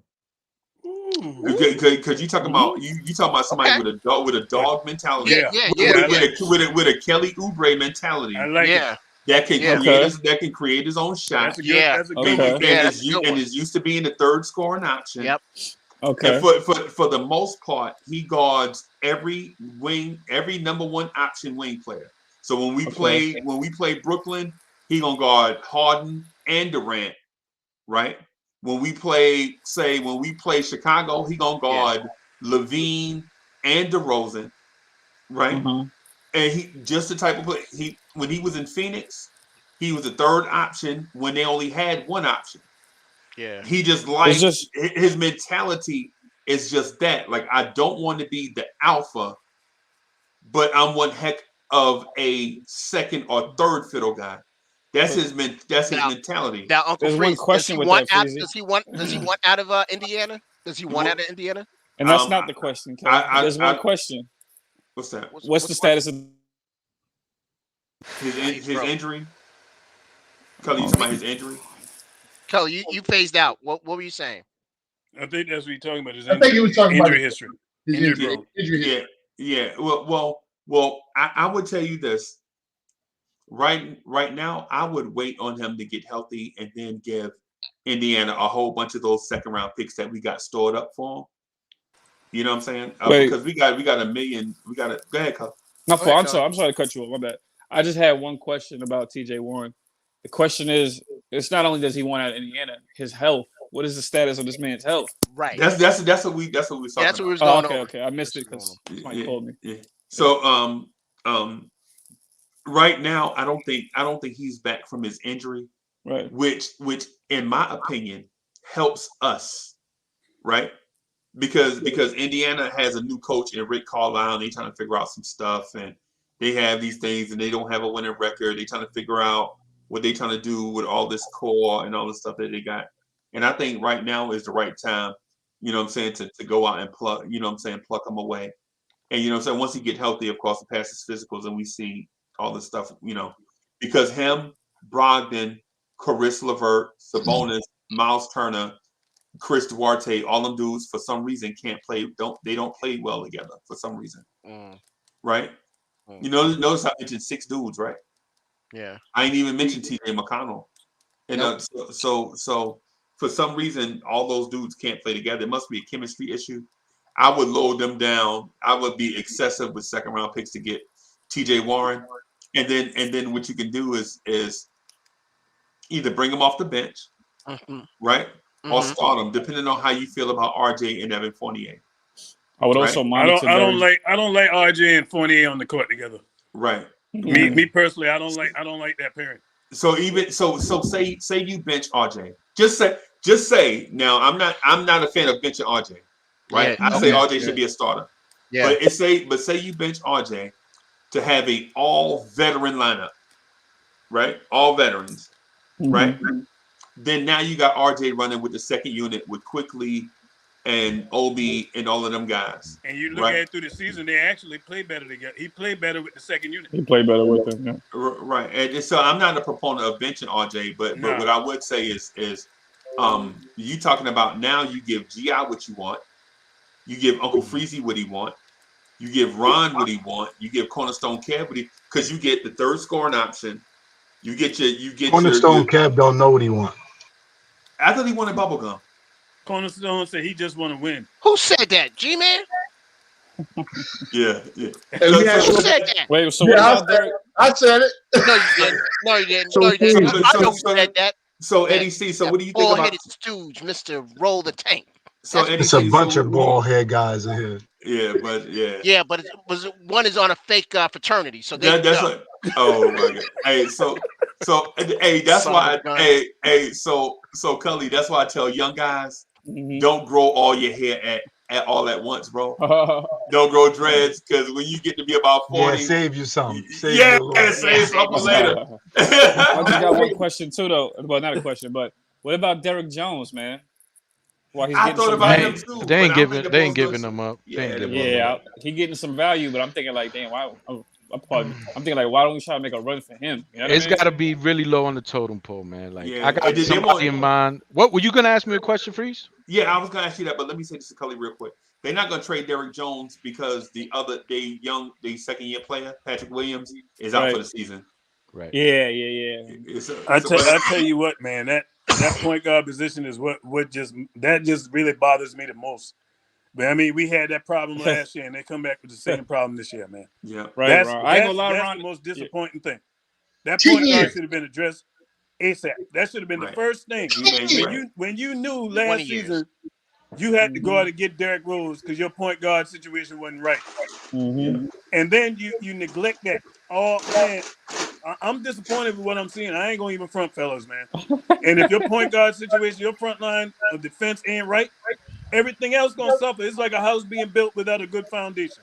Hey, right. You know what? I knew these front office didn't know what they was doing because they first move. Hey, I see you, Beans. I'm about to be quiet so you can jump in, Beans. But their first move was cut Kadeem Allen. As soon as they cut Kadeem Allen, I was like, yeah, these fellas don't necessarily know it, because you don't cut At least that guy play hard and play defense. Yeah, you know, even if he's not your starter, even if he's your starter, you keep him around to bring him like G League and back, like you doing Miles McBride. You know what I'm saying? Hard Will, what's good, brother? Peace to the panel. What's up, Uncle Freezy? Hard Will? Peace, y'all. Peace, brother. Tapping in. See this great panel of brothers. I just wanted to come in and show some love. This dude right here. How you feeling, man? Hard Will and baked beans, bro. Can't complain. I know about Hard Will. Man. He be on it, man. Shout out, Ron. What up, Ron? Good to see you, bro. I heard yeah, man. Likewise. Hey, you can feel the orange and blue anytime he speak, man. It ain't a secret who he represent. You know what I mean? And it come from a street perspective. I heard the street team is supposed to be keeping an eye out for him. We got him. We ain't letting that spot get taken. He looks like Shout out Big Bean. Hard Will looks like Method Man. He look just like Method Man. What's good, my boy? Big time. Big time. Method Man, that's one. Hey, Shout out Ron. Shout out GI. Shout out Sarge. Shout out everybody. Beans. You know what I mean? Everybody, shout out. Peace and love. Thanks for the love. Kev, thanks for the love from all of y'all. You know, I'll do the same for y'all when y'all not around on my show. I'll make sure I shout y'all out. Oh, here come Rob. Who done let him? Yo, and why he come in looking like that? Yo, shout out. Can I get something in real quick? Hey, Beans. Hey, Beans. Can I ask you a favor? Sure. Hey, would you mind moderating for like the next 20 minutes? I got you. I'm gonna go make me a sandwich. I got you. Hey, never go ahead. Man, gotta eat, man. Yeah, I'm hey, crying, man. G man, cause yo, Beans part of the family, bro. You know how No it is, doubt. man. We Do trying what to hey, I ain't got everybody got to learn. You know what I'm saying? no problem. Yeah, No problem. it's roll your boat. You know how That's it it. is. But what was your question, Freeze? What do you, Eddie? See, you still okay? So yeah, I was asking you, what do you give up for TJ Warren? TJ Warren, he's I don't even know if he's gonna play Knocks this at year. best. I don't even know if he's gonna play this year, man. Right. And we need somebody to play. Like Now. we ain't waiting for next year now for somebody and giving up assets for them not to play this whole year. Like we ain't that type of business. So I don't know. TJ Warren is out, man. I got a couple of guys. One is not necessarily what we're talking about. One is Tayshaun Prince. Wait, is it Tayshaun Prince or Torian Prince? Torian Oh, Prince Torian from Prince. Minnesota. Yeah. Torian Prince from Minnesota. Yeah. Somewhere where you can just package Kevin Knox and Torian Prince straight up, right? He's on a 1-year deal. You don't have to give up picks. You don't have to give up anything, or maybe just couple second round draft picks. You know, we can dive into that. Or Chris Boucher. Chris Boucher Ooh, is from Toronto, right? but I don't know if Toronto is willing to send him to a division rival, right? Yeah. But he's not. He's kind of like in the doghouse. He's not exactly what we're looking for, but he brings us length, defensive ability, and he can shoot the three. So those are the two I guys. didn't know he was in the doghouse. What did he do? I don't know exactly what he did. Maybe he's not tough enough. Nah. They got Precious Achua, and Precious Achua is a baller. They got a bunch of guys like him. That's why. Yeah, they got what's the rookie name? That was my favorite rook, by the way. Scotty Barnes. Scotty Barnes, man. I was preaching Scotty Barnes from the Yeah, you get. love Scotty Barnes. Yeah, and he balling. Hey, and Eddie C. So he a couple weeks away. I think he's like 3 weeks away. Hey, whose mark is in the I got chat, him. man? He's I got him in a fantasy league, and I had to drop him because I was holding him because he could score, but I had to drop him because he's getting scans and they keep on. He's looking good, but and they're not playing well. So what's the reason of bringing him back for him to give you a couple wins? I think that's his team that's really what do you call that? What do you call that? GI fake tanking. What do you call that? Roll a soft tank. Soft tank? A soft tank. Yeah. Soft tanking Indiana. So, I want to ask this question while it's still fresh on everybody's mind. Freezy, please don't go light. If you're going to have mayo, don't go light on the mayo, right? Because, because we don't need it to look like your chin. You know what I'm saying? Bro. That cholesterol thing. We don't. Hold, Kev, come on now. I'm just saying. He's got mayonnaise on the bottom of his chin looks like mayonnaise. Pause. but the legit and original question, right, is this. I eat mustard, bro. I don't eat mayonnaise. Come on, dog. I'm a mustard guy all day long. Yeah, I don't like mustard either. I don't eat mayonnaise either. I don't like mayonnaise either. At all. So my original question is, and you don't get guns like you can't do push-ups eating mayonnaise, bro. Kev, they did a push-up in this. Ooh, Kev, you want Kev don't even push up and get out of bed. Kev rolls out of bed. Stop playing. Do you want to put that to the test? I'll come down to Tampa now. Yeah. I'll come down to Tampa. Hey, Gian, would you tell him, man, when you get older? All right. Hey, I got to run, man. Oh, bro, come on, man. Y'all done messed it up, man, with all this nonsense. Yeah, that was all Ron. That was all G-Man's fault. Ron made Ron lose his damn patience now. Nah, man, I'm in the red. My phone is in the red, man. Hey, Ron, we need you to be a guest on our show, man. We need you to be a guest. I can't make no promises with my schedule, man. Hit me. You don't have to promise. You You promise G-Man. Promise G-Man. You don't have to promise me. Yeah. Close your lips for 2 seconds. Ron, look at the private chat. Hit me up and let me know what the number is. How to reach you. Okay. All right, brother. I appreciate it. Ron, keep doing your thing, Freezy. Good to see you, Ron. Happy holidays, Ron. Cornerstone Kev at the corner store with the brown bag. That's right. With the brown bag. Hard Will. Who else I see up here? Good to see you, Ron. Business, Uncle Chop, you heard me? Chop low. Ron, I'm gonna let you beans, ask. You know what I mean? Hey, man, I like that big beans. Man, y'all got some monikers. Hey, Much love to the family, man. Y'all keep doing this thing, man. Hey, Ron, keep it clean, Hold on, man. Ron, before you go. Yeah, Hey, keep you it know I'm clean. always do that. Hey, And Ron, listen. whenever we get that point guard situation right, man, y'all will see me smiling again. Hey, Ron, right listen. now, I ain't happy. The only time I smile is when I get to see y'all, man, and hear y'all cut up. But what we doing right Ron, now, it just Ron, ain't you pretty. can't leave. You know what I mean? The Knicks is trash right now, and I'm Hey, gonna be Ron. one of the first to admit it. We trash. Hey, Ron. Oh, man, And he's I'm gone. out. Go. I was going to say, Peace. before you leave, you got to send Chop Yeah, a little Ron. extra food. Oh, he didn't hear me. Chop is here? My man Chop. Oh, there you go. What There you up, go. Chop? Hey, What's Chop, good, Ron Cully? said. Chop Hey, the What's OG. good, Chop. Eddie? What My up? bad. I ain't see All y'all good. What earlier. up, hard brother? It's good. Hey, It's Chop, good, Ron Eddie and said. Cully. Ron Still, said, bro. "What you back? You We're back already. on the grill." I know. So the question that I was going to ask before Ron jumped off was this, right? I hear name drops and this, and we all have players that we want to see that we think can flourish on this on our team based upon who the foundational members will be.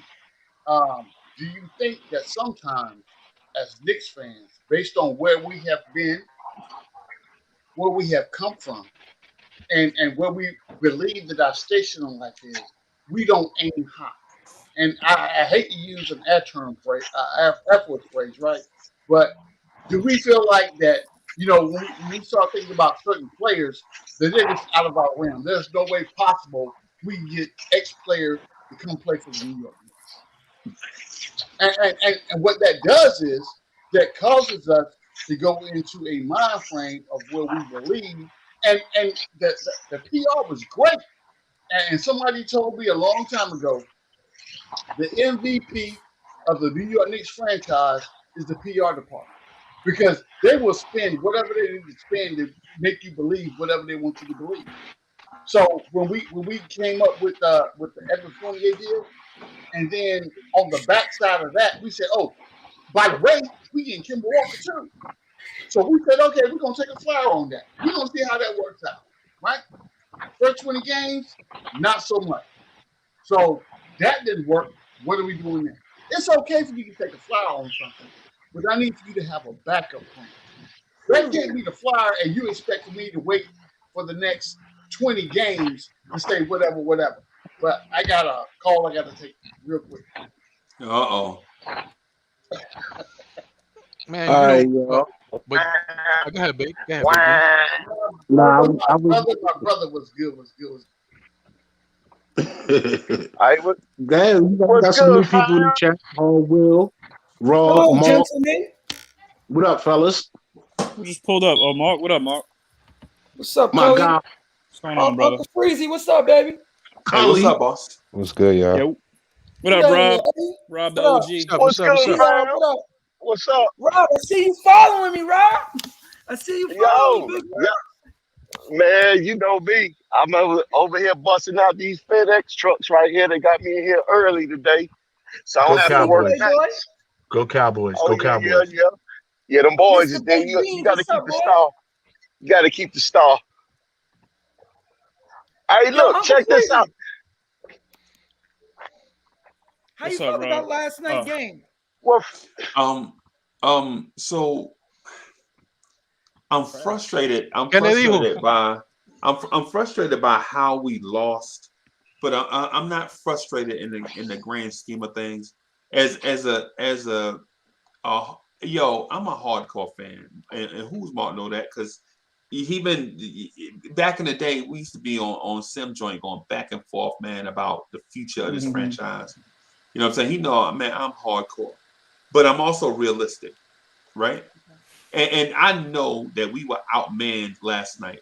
DeMar DeRozan is an all-star, playing like an all-star again, right? And Vucevic is playing like a top 10 center in the NBA. And Zach LaVine is what he is. He is a borderline all-star.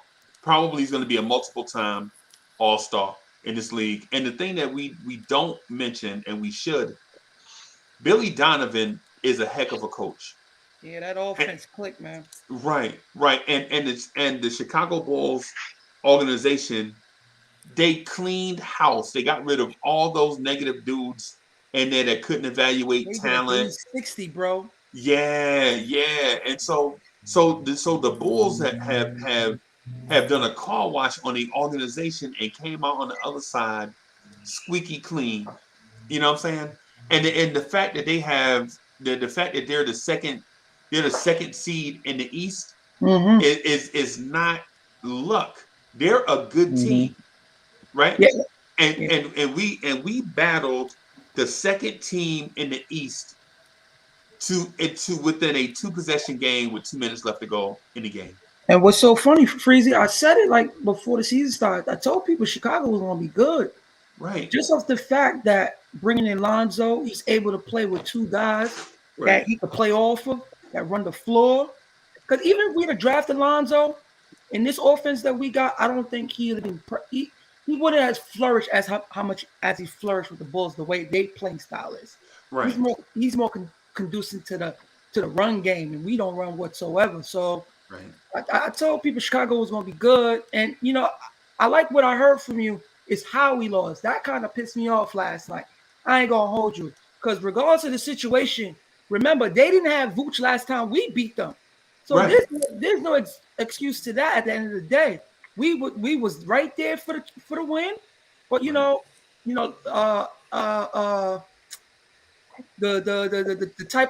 ways that we lose the games is regular Knicks style, and that's more disheartening to lose games like that, because it's just that when we gonna find our consistency.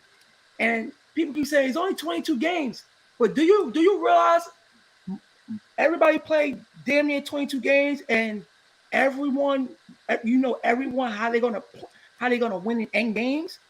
I feel like we're one of the only semi good teams that we don't know how we gonna win, but we damn sure know how we gonna lose every time. Right. Hey, look, let me speak to that, Mark. I tell you, just like you said, going forward is one thing. I bet you we ain't gonna do no more. With 2 minutes to go in the game, Julius said, I bet you Julius won't be bringing the ball up no more. Yo, Rob, I was arguing last night. I said if a player is smart enough, right, he will give it to a guard. And I'm not gonna. Randle was hot last night. He was hot because what I like what he did last night. Vucevic couldn't guard him. He was in the paint. He was getting into the paint when he wanted. What he should have done is gave the ball to one of the guards and went down to the paint, sealed himself, got down to the paint, and then stopped from there to get a better shot. Tibbs lost that game last night. Dude walked the ball up gingerly like he normally does and allowed Chicago to set their defense. Yep. That's right. And then it's like a bull in the china shop all over again. Everybody know what Julius is going to do. It's already pre-known around the league. He's going to – so you take the ball out of his hand, let him find a position, and then feed him back the ball. Do not let him control the offense with 2 minutes to go in the game. You will lose all the time. That's it, bro. He'll get the ball right back. Yeah, and that's why I blame Tibbs on that loss. That's so Tibbs simple. lost that game. Tibbs lost that game. But the thing is, guys, I keep saying it, and I don't know. Maybe am I saying this the wrong way? But I'm asking y'all, like most teams, they have stars in their backcourts. Okay. Who is the star in the Knicks backcourt? Nobody. You know the answer to that. You just want to get confirmation from us that we don't have one. No, we don't have one. We don't have one. He's a serviceable. But you have guard ball that we handlers have, around. right? Yeah. He's a cert. But hold on, before we go to serviceable, Freezy has a question. He's asking for stars. He's saying, every other good team. We don't have stars whatsoever. We have a whole bunch of players that everybody don't have stars in the backcourt. The team we played last night did. Every good team in the top, every good team in the top 10 of the NBA where we want to be has a star. The team that we lost to Tuesday did. Because basically we talking about the team we lost to this week.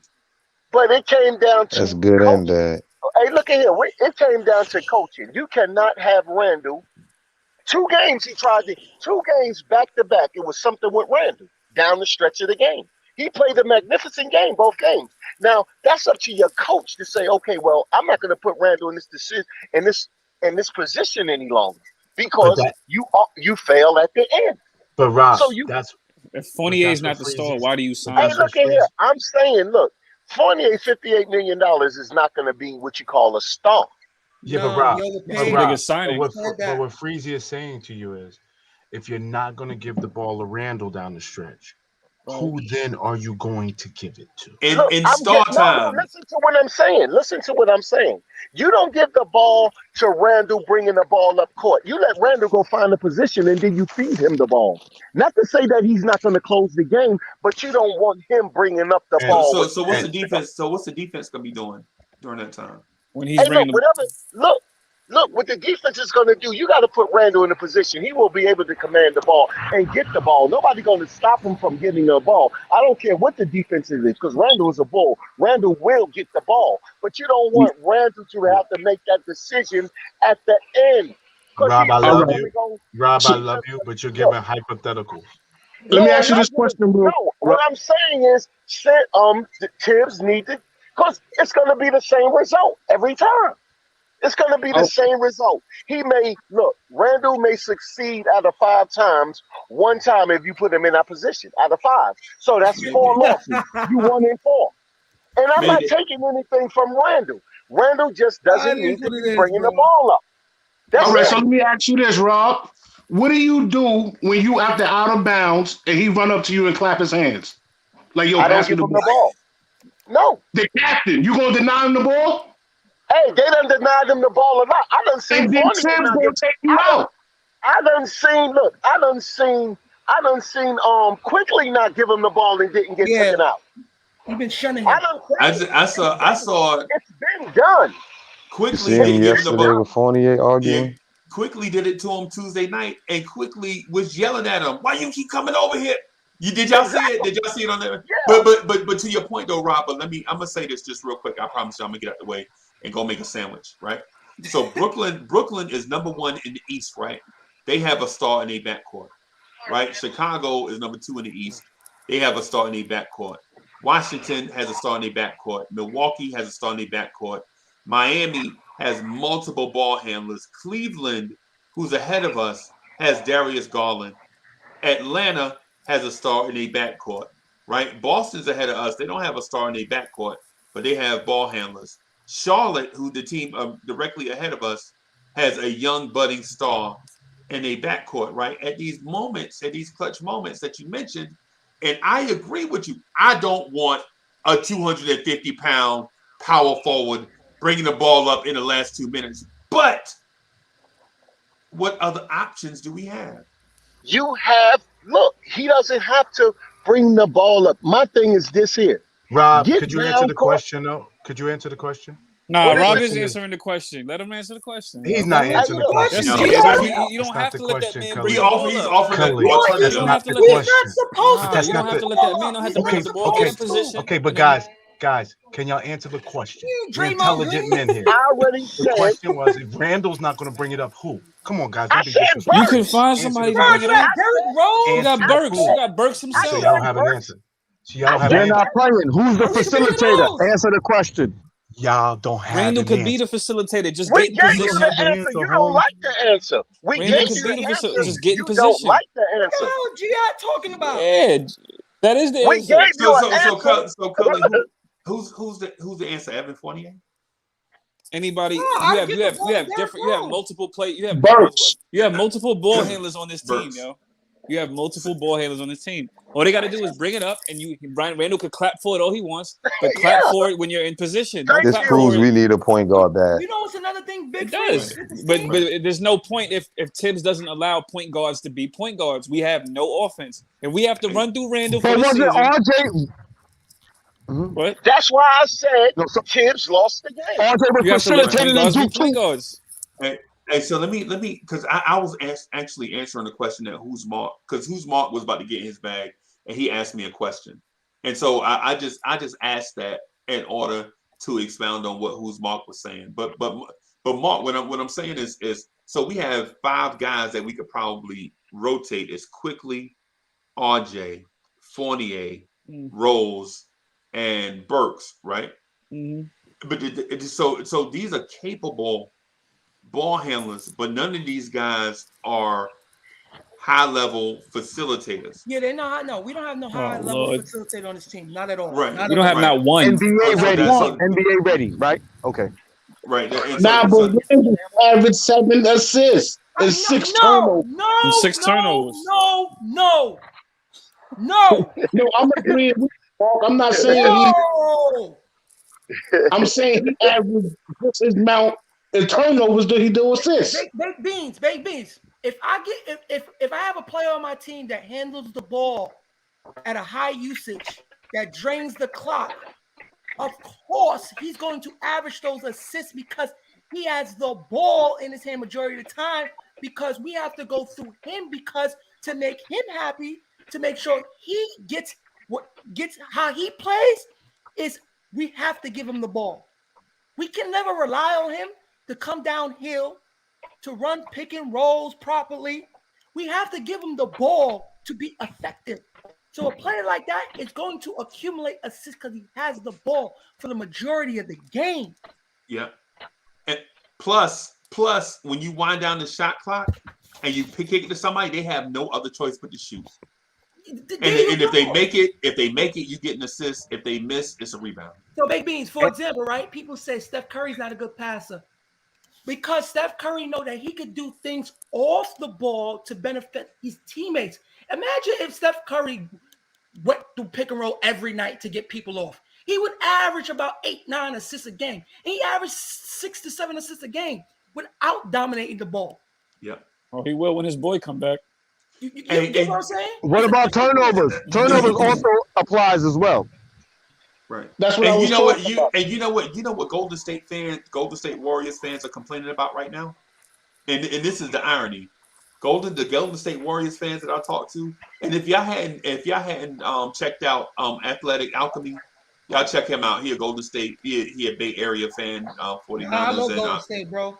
Yeah, and Golden State. What they complain about is Steph Curry not being on the ball enough. Yeah, they want them to run pick and rolls more, like literally. With Steph, yes, with Steph on the ball, as opposed to Steph being the baseline off-ball cutter. Because what Steph will do, Steph will screen for Draymond. And go get. Oh my God! Yes, if Randle could screen as good as Curry, I swear to God, we'd be a better team on offense. I swear to God. And Mitch too. Yeah, I swear to God, if guys could screen better, we will be a better team. I just think that because for me, Randall's more of a stopgap player. People say that he could be more better. I just think last year and coming into this year, I even lowered the standards for him to not even be that to go like 24-point game scorer. Is more about utilizing your team, doing the little things when you're not hot throughout the game to help the team, and to communicate more on the floor, because with this team, they go throughout droughts where they don't even communicate with each other. That's why you see people with defensive laps not playing hard to each other, not playing hard. Just like you see how our bench come out, our bench communicate. There's an understanding in what they're doing when they come on the floor. There's a flow, there's an energy, and there's a rhythm. Those three things kids talk about every night. Just like last night, the starting lineup again. No energy. We lucky we didn't get smacked when we came back. Yeah, but remember, we cannot go into games like that. Our starting lineup is unathletic, man, and they're not fast enough. So when that second lineup and pick up the pace, it's like how it should have been from the beginning. You understand what I'm saying? Yeah, it's just like I said the other night, Beans. They play better when they down. That don't make sense. Like they start playing when they down.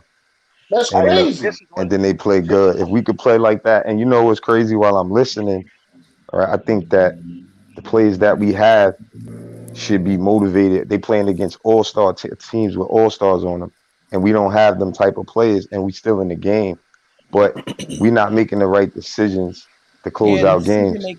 And I heard people blame Tibbs, but Tibbs didn't turn the ball over in crunch time. You know what I'm saying? So no, Tibbs didn't turn the ball over in crunch time. You're right, but Tibbs allowed that to happen.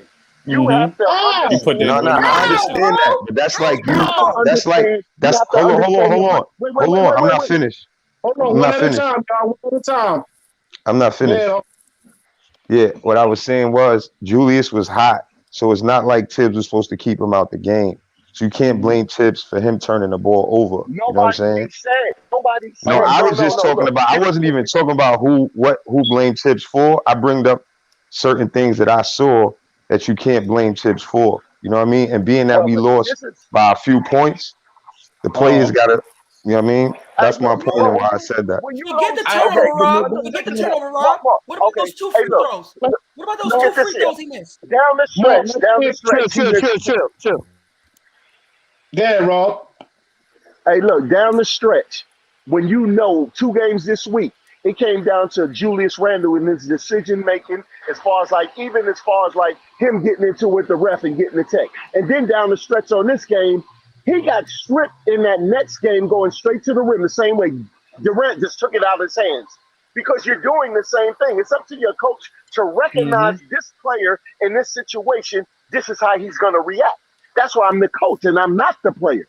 So when you do that back-to-back times, it's time for Tibbs to say, okay, D Rose, you bring the ball up. Randle, you set up. You does not have to run to try to win the game. You're going to get the ball back. But long as you keep on taking this ball and doing the same thing, that's the definition of insanity. Doing the same thing, expecting a different result. And Randle does the same thing, expecting a different result, and it's turned into losses. And Rob, what about those 2 free throws he missed? Thank you, Rob. Down with the pressure. Randle has shown that he can't handle the pressure down the stretch. Not to say that he won't down the line, but right now, Randle down in Charlotte, the same thing. Randle on the line. Randle missing clutch free throws, and we lose by 2. Randle missing free throws, and we can't take the lead. That's why I said it sound like more Randle fault. That's why I said what I said. But you know what it is though, Hardwell? The coach is putting him in the position to fail, yo. Because if you running it, No, I understand what you're saying. But Cully, let me ask you a question. Go ahead, Cully. You're right. Randle has bad habits, bro. Because there's no one. If you watch the team throughout the game, you can hear tips from your TV, bro. So when people talk about he's not coaching, I'm hearing this coach yell, scream, tell the players move the ball, get there, get there. Players, at the end of the day, the players have to go on the court to execute. And this team do not execute what the coach is telling, because at the end of the day, Cully, when the bench is in, they execute better than the starting lineup. Right, I can agree. So I do agree. On the starting lineup that don't understand the time of game and understand where to be on the floor. Because with that starting lineup, when you see that little friction with him and Fournier, I bet you it's about spacing and timing and when to give the ball up. Oh, for sure. 100. Now, you know what? And it's funny. I'm glad Fournier said something, because you know what I'm saying. It may not take effect right away, but the fact that he said something, it could be something going forward. Just something will change. The fact that he says something. The fact that because I don't know if he says something in the locker room. I don't know. We don't know. I mean, there was reports that players was unhappy. What do you say, Mark? He said it 3 nights ago on the podium. He said, if we play the right way with rhythm and energy, we can stand up to any team. And he's right about that, because when we apply, I'll say this, our defense, when we're on, just like last night, because people talking about the rest last night, I thought the rest let us play. I thought we was physical. Oh, right. They both couldn't get into the paint like how they was doing it in the first half compared to the second half. So we stopped the penetration to an extent. But he's right. When you look at the spacing, bro, that's why I said Tibbs got to understand. I'd rather you run Obi out there because with Obi and Randle, because there's a spacing that you need. Because teams know that if you put Mitch and Randle, it's easier to guard. It's easier to guard Randle because he's not creative. He's very.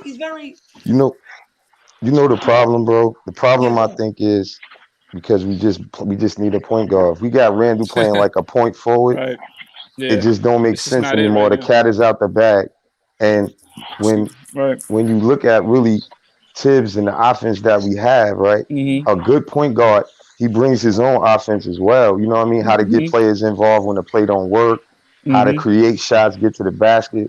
We're not getting that. Rose get to the basket and score, but we need a point guard, man. We don't have a pure point guard. How well? We all know that though. Yeah, we get. Hold on, Not everybody. Everybody that we got, listen, everybody that we have is basically a scoring guard. Basically, two guard or a scoring guard between Yeah, or a Rose, point guard with a scoring Timber, mentality. Right. even the young boys we got. Right. Right? Yeah. There's no real facilitator. I'm gonna compare this team, right? And the only reason I'm saying that is because of that. Because we sitting here talking about why we seeing what we seeing, but we don't have that.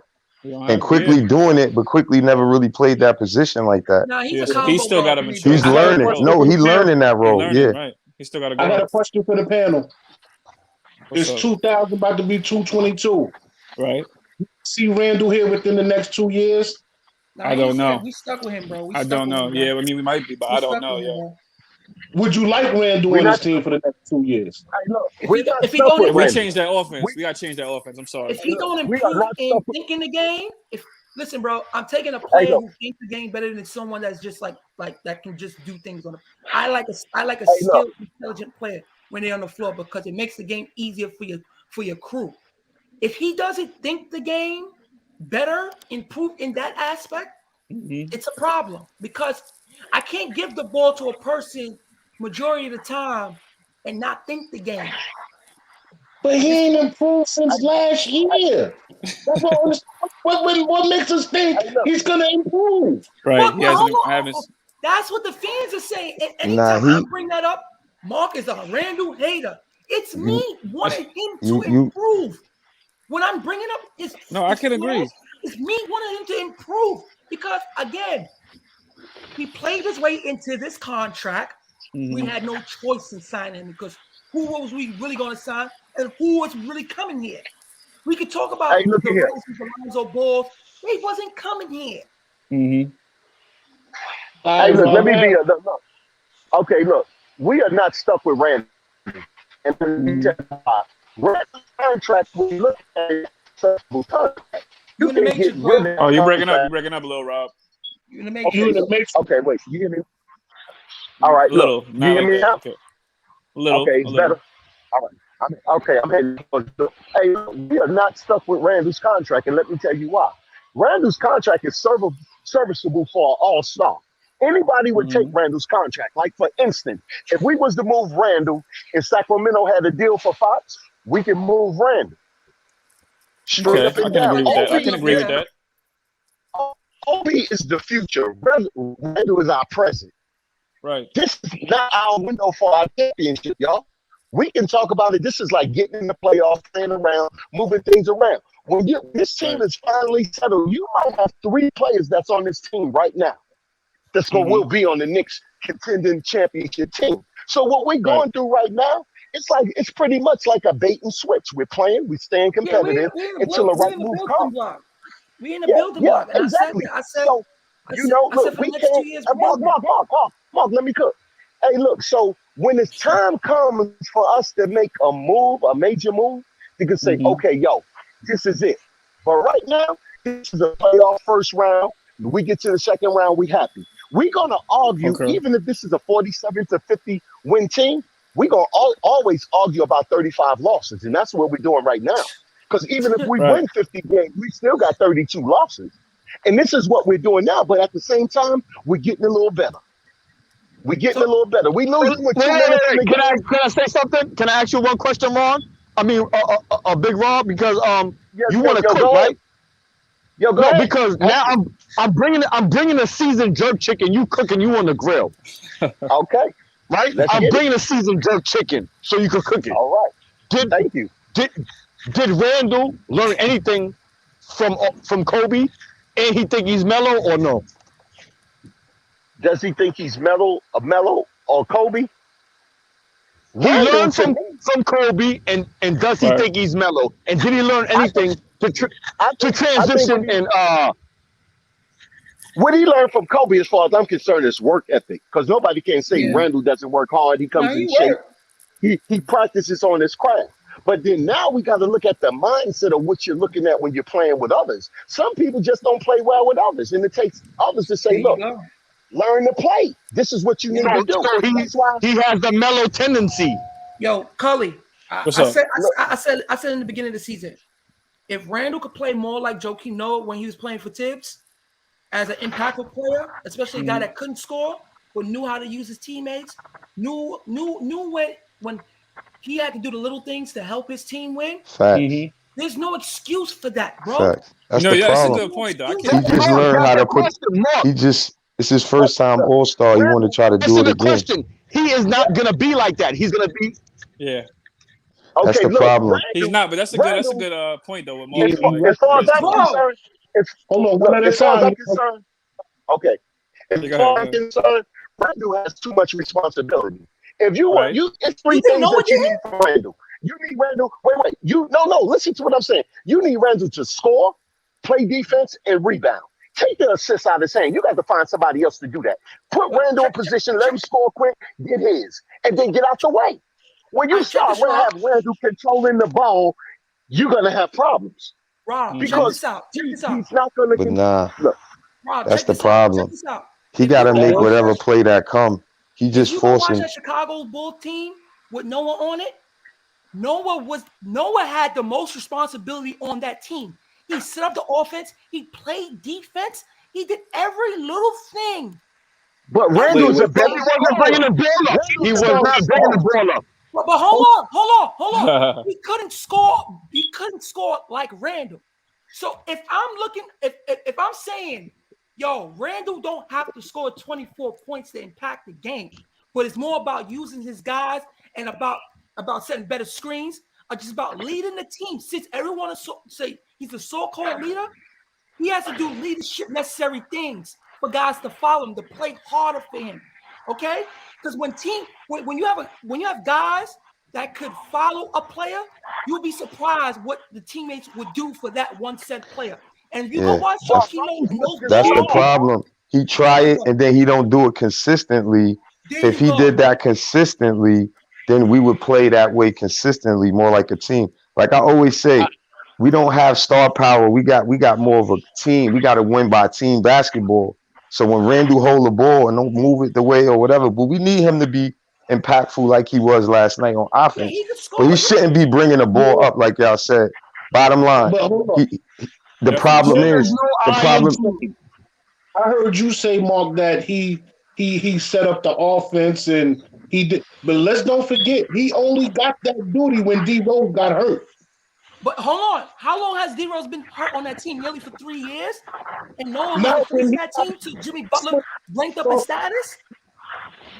And I heard somebody say, like, status, bro. remember, Randall has to make the play that's presented to him. He can't just only be able to score. That's the problem we have. And he turning the ball over easy plays because he just basically, like I said, first time All-Star, he want to go back there, but he don't understand that winning and making the right basketball play could get you back there as well. He just trying to score. We don't even have the same team, and we trying to at least get to the second round of the playoffs. He got to learn that. He got to get that together now. That's a big problem, man. He want to do him when we have a more of a team type of ball we have to play in order to win. It's other teams with way more star power than we have. You know what I'm saying? And we got to look at the bad and the good because we still in the game against these teams that have way more star power. So that's why I blame players like Julius, because a few more good plays that you're supposed to make for us could beat those guys last night. Bottom line. And Tibbs got to take blame too. Don't get me wrong. I'm not saying that. Indeed. But at the same time, he don't get ripped. Tibbs didn't get ripped. That's a crucial play if you ask me. That free throw he missed to tie the game up is another one. I find so many different points, you know what I'm saying? But at the same time, if you play ball, you know the game, you could be a really good scorer or get a bucket whenever. But if you make the right reads to win, then you a better player. Then you an all-star. Then you really a good player. It's not just about putting the ball in the hoop. When you in the pros and everybody can put the ball in the hoop. It's about making everybody better. Indeed, we'll tell him. Listen, yeah. I could watch the blueprint. He got to watch the blueprint. Julius Randle, man. I could watch Draymond go games without scoring, but he just makes the heady plays. And that's the same person I compared him to the other day on our show. I said, Draymond, bring the ball up the same way, like how he's a better scorer. Randall's a better scorer than Draymond, but Draymond has, you know, the IQ that Randall needs. If Randall don't pick that up, and I hope he figures that out, he could be a really good player because he improved on the offensive That's what end separates and him. he can IQ. dribble the ball. And people just critique him hard because they see the mistakes he makes. You know what I mean? But at the same time, you got to look at how much he brings to the team. Without his points, we're not in that game. But he still got to make the right reads. I'm the biggest Randle critique ever. Like, you know what I'm saying? I say he's a late bloomer. I call him all that shit. At the same time, he brought us back a little something. You know what I mean? And we got to give him his props for that. He took less money, and he expect other guys to do better than they doing as well. And I ain't trying to stick up for son. I just wanted to say that because we always look at it when he mess up. But if you take away all them buckets he give us, it's like clapping for you. Then when you mess up, I'm talking bad about you. I can't really always do that to him. So I just wanted to say that. Understand something, right? At the end of the day, right? At the end of the day, right? We have to win these games. And if we're losing games like that, that's going to be the most glaring thing because it's on his back. It's on his back, Mark. He can't take that off. That's on him. He turned the ball over. He missed free throws. Even Tibbs, when he wouldn't talk to Tibbs said something like, "Yo, what the fuck? What is you doing?" Like something like that to him. Yeah, bro, I'm telling you. He's trying to take everything on his shoulders. There's no iron team. You gotta remember, look, when you see how DeRozan and those guys do things with ease, and even if they mess up, they come right back and make the right play. It's not always about scoring. And the Bulls show that. We don't have those all-stars that they have, and they still sharing the ball better than we are. That doesn't make sense to me. My fault, Hardwood, not to cut you off. You know what it is with DeRozan, though? See, playing under Popovich, being under his tutelage, that shaped him to be the player he is right now. He learned a lot more discipline. He was playing point guard with San Antonio. So intangibles. Yes, and he played it well. He played point guard well for them. So he bring that with him and the Bulls. Now he playing alongside. They got a better backcourt. I'm not saying they're better than the Spurs. Well, I guess you could say they are better than the Spurs right now. So you got him, Levine. You got the right players around him, and he got he's making the right plays. DeRozan found the balance between passing and scoring, and that's what Randle got to do. He got to find the balance between passing and scoring. DeRozan's always been good. Facts. He got to know when to take his shot. He always been good, but he did learn how to share the ball more because remember when he went to the Spurs. When he went to the Spurs, he wasn't shooting a lot like he was on the Raptors all those years. So, Popovich really wants you to run stuff a certain way and stuff like that. So it did help his game. Exactly. But the main point is this, bro. The Knicks played better, right? My main point is this. I mean, the Knicks played better more when they down. If we got to come back 18 and expect to win, that's not always going to happen, bro. Like I said the other night, it's ball bounces. By that time, they're going to score or they're going to get a few more points like what happened last night. So the problem is we got to play great team ball. And when we need buckets, that's when Randle got to go off and give us buckets. It be stretches where we need buckets. The game is very long. If we could come back by 18 all the time, it's a long game. So my point is stick to the script, move the ball and play team ball so everybody can play real defense and not feel like they not involved or he holding the ball too long. Throughout the game. That's the problem with the first unit. And now it's not even a first because they mixing the units up now. But at the same time, bro, that was our main problem, man. So Hardwell, so you know what's so crazy? It's like a double-edged sword for Randle, right? Because last year, and I'm still going to I think Tibbs was one of the main factors because of the defense. Because last year, defense surprised a lot of teams, and it held a lot of good teams from scoring the scoring average per game we kept it low. But this year, our defense is the same. But what I want to say is that the way Randle played set up, I think it was bad for him in this atmosphere to be a Knicks player. Because now people's going to expect, is that real? Is that 24 point, 10, 6 assists, shooting over 45 and 40 from 3 real? Because if you're looking at all-stars, when they become all-stars and they really take that next level, they don't regress. They continue to go up in their game. In their field. He did though. See, like we all saying, if you listen to what we all saying the same thing, Connor. He did go up as far as putting the ball in the hoop, right? But we saying that he need to learn more intangibles, make plays for others, set picks the right way. You know, he improved as a player.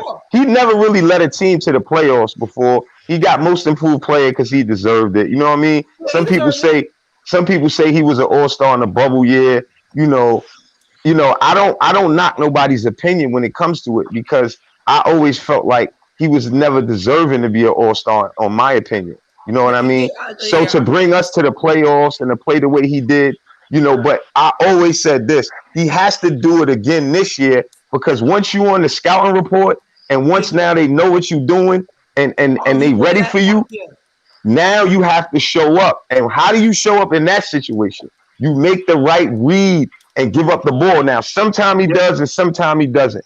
A teammate in that position is not comfortable. And that's what we witnessing sometimes, in my opinion. Because if I'm on your side and you're not moving the ball at me on time when I'm open, man, I got to run back on defense just like you. But when he played that game, and think about this, remember when he was on the bench when we was coming back and winning certain games in certain situations? It was because of the simple fact that we didn't need the ball sticking. We needed the ball to be moving, and that's what Obi was bringing to the game. You know what I mean? I said the other day I would trade him for a point guard, because a point guard would bring more knowledge of the game and know how to create a play. That's why I said a true point guard. A true point guard. I would go Fox. I said that. I think I like Fox. I like Fox, Rob. He's probably the answer, but I don't know how we get him. Yeah, you get him. You can look. They going look. They got Hollenberg. They running 3 guards. You can make that trade. We can make it. It's just how do you get? What do we give up? And that's where we messed up at. Y'all know that, right? Rob, the guards we running, they're not true point guards. All of the guards that we have, they are score first point guards. If you will. Yeah, you know what? Whenever I hear that name, you know what I think of when I hear that name? I think of Hollenberg. No, when I hear that name, I think of the fact that even the Knicks didn't know Randle was going to do that. Because if that was the case, they would have never drafted Obi and they would have got a guard. You feel me? I said that. I said no one, the way people talked about Randle last year, no one in their damn right mind seen what that man did last year. Nobody, Mark. No, even the Knicks, because they drafted Obi. Come on, same position. Bro, everything that he did last year was record setting. Everything was just everything. It was like winning the lottery. What happened to us last year? I don't care. Yeah, but that's a flip. He would never do it again. He would never do it again. No, but you got to remember, I just said it. When you on the scouting report, this is when you really could prove. Like I asked somebody the other night on our show, do you think he's going to be an all-star again at what he's doing so far? I mean, he's putting the ball in the hoop, but it don't look too good if you ask me. His shooting percentage he's under 43%, bro. The teams know what you're going to do now. So the problem is they double teaming him or they know where he like to have the ball at. You know why they double team him, Will? Because he has a hard time of really passing the ball out on time. Yeah, that's too. He got something to prove. Yeah. That's the problem. That's our main problem right there. And that's not a coach problem. That's the player who can't figure it out. Hey, look, can't figure it out. That's why you think he's mellow. You take something from him. You take something from him. I'm telling you, he just needs to be set up, score, rebound, and play defense. All is you giving Randle too much responsibility, and he's not that type of guy. Rob, he's Tibbs' favorite though, Rob. He's Tibbs' favorite. Remember last season, Tibbs said he stayed in the gym with him, and he's this, he's that. Hey, look, Tibbs don't have no that's the fundamental aspect of the game. Tibbs do got favorites. Don't say that, Rob. Derrick Rose is still a favorite. Taj Gibson is still a favorite. Fundamental. Those are players that he got experience with. I don't think that they're his favorites. He got experience with those players. He trusts those players. Randle right now. Don't let them players. But Rob, that turns into your favorite, Rob. Hey, look here. Let me tell you this here. If Randle is on this team in 2 years, I'll be surprised. Me too. It ain't gonna be Tibbs' decision though. At some point, at that point, Tibbs ain't running the player movement. Well, his contract says otherwise. Hey, look, the Knicks can make any type of move, and they're gonna make a move for a point guard that's out there on some team, and it's gonna be a good one, and it's gonna sacrifice Randle because Obi is the future. If people don't see that, Obi is smarter. Yo, Beans, didn't I say that, Beans, the other night? Hey, look, Obi is smarter. Obi can score. Obi knows the floor. and Obi knows his role. He doesn't have to worry about brain In fart. the power And it's forward a position. young man's league. It's a In the young power man's forward league right position. now. Correct. And not If you only can't, that, Randall been in the league for a while. Go ahead, Beans. My bad. And I I'm like Randall. Don't get it twisted. I do like Randall, but Randall, as far as the IQ and his game, That hurt. look, I can't and look, stand to and let watch me it, tell bro. you this here. Tibbs is going to have to learn how to intergrind both of those teams. You can't have two teams within one. You can't have a team that can run and one that can't. He's got to mix this in to build the team, and that's on Tibbs. Tibbs But got you, one unit. Rob. You see, the thing is, right? I said this too. If Randall played more downhill and run fast break instead of trotting up the court like he normally does, it will make our offense even more better.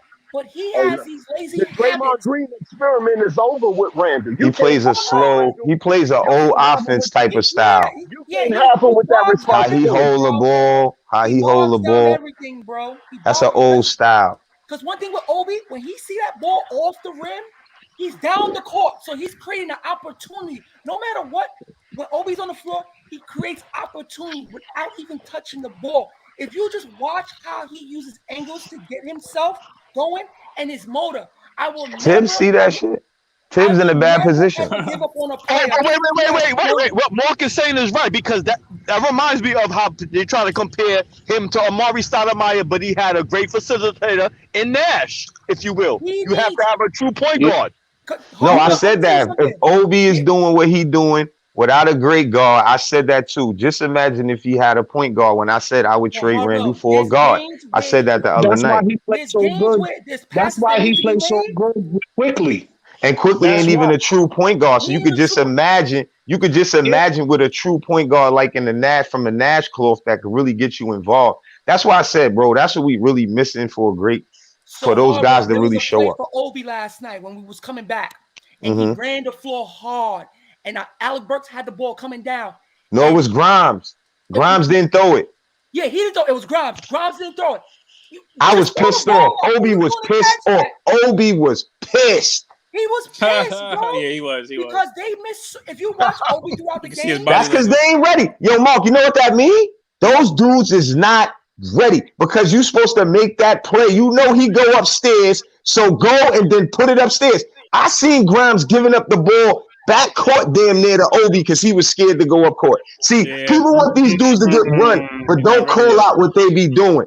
Yeah. You see what I'm saying? And the thing too, Hardwell. They should throw Grimes in the G League too. If you watch Obi, anytime he's inserted the game, how many missed opportunities he gets throughout the game without getting a pass, bro. It is Because only quickly gonna give it to him like that because these dudes be on some like I don't know. Either they like I be feeling like oh no he couldn't have saw him type thing, but it's I see what you talking. I see a lot of that stuff going on. I ain't gonna front. I would always stand by a player with that type of motor because What you said, Beans?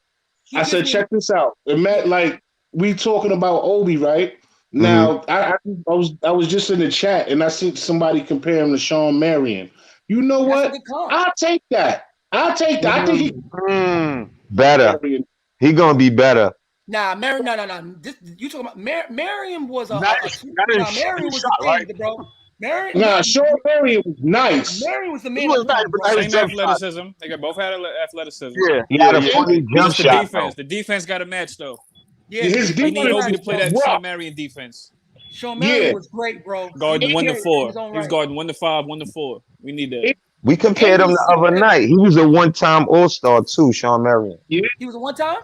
One-time All-Star. I thought it was more. Okay. But he was like with his game when he played for Phoenix, every night you could rely on him. I'm not sure on that though, so don't quote me on that. The thing is, it's hard to judge Obi. Like when people judge Obi, it's hard to judge a player 1.5 plays 12 to 15 minutes a game and get pulled out for doing good.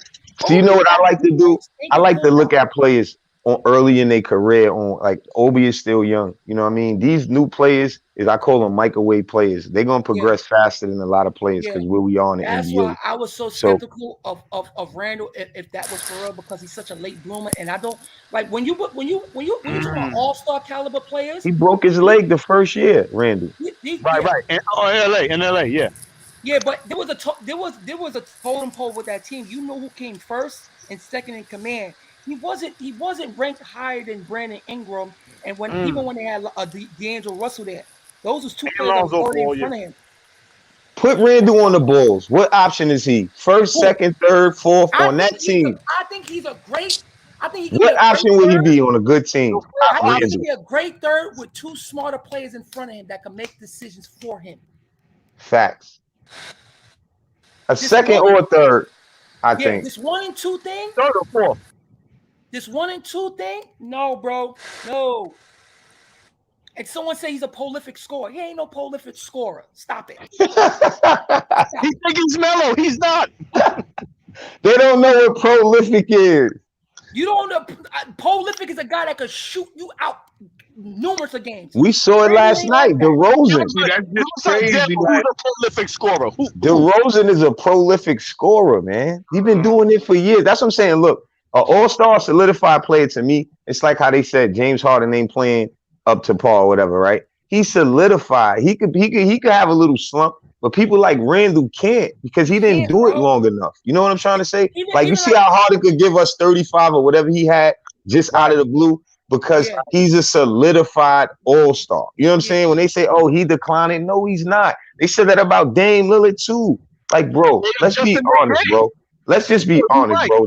That's players that's just gonna be who they are regardless, bro. Julius Randle got a lot more work to put in. Dame did it too. Dame did this very early on. This is the key point you got to look at.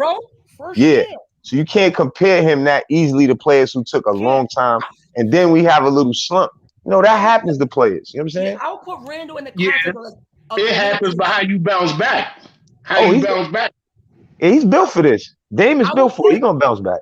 I would put Randle in the type of players like Chris Middleton, like those guys. Because the only reason why Chris Middleton became an all-star because that's a good one. He played with a solidified mega star.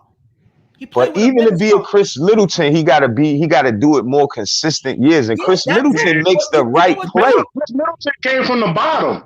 Yeah, but he got a bag early on, though. Remember, they gave him a bag too. They gave him 180. They gave him he got a bag early on, bro. So you can't never say he wasn't nice if he got that much money, bro.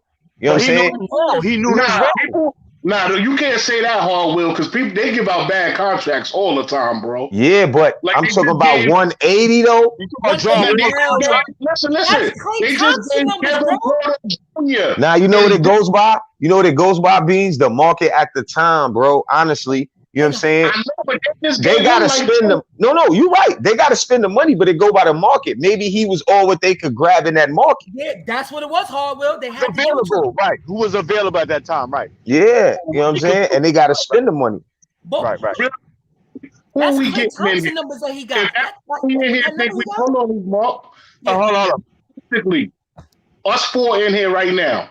Before the trade line, we thinking we gonna get a point guard.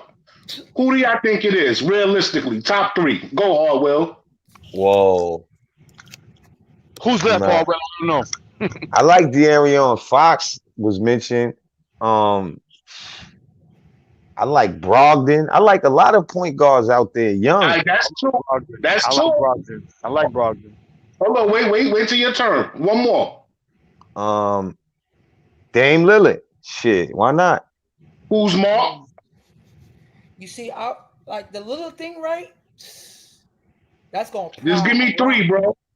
Look, I'm going to put Lillard there because it's just he's out there. Best player with the ball in his hand, Mark. Best player with the ball in his hand. Yeah, I know, bro. That's why I'm kind of iffy with him. I'm not too happy with the little thing because it's going to prey a lot of what we got to get him, and he's getting paid $50 million.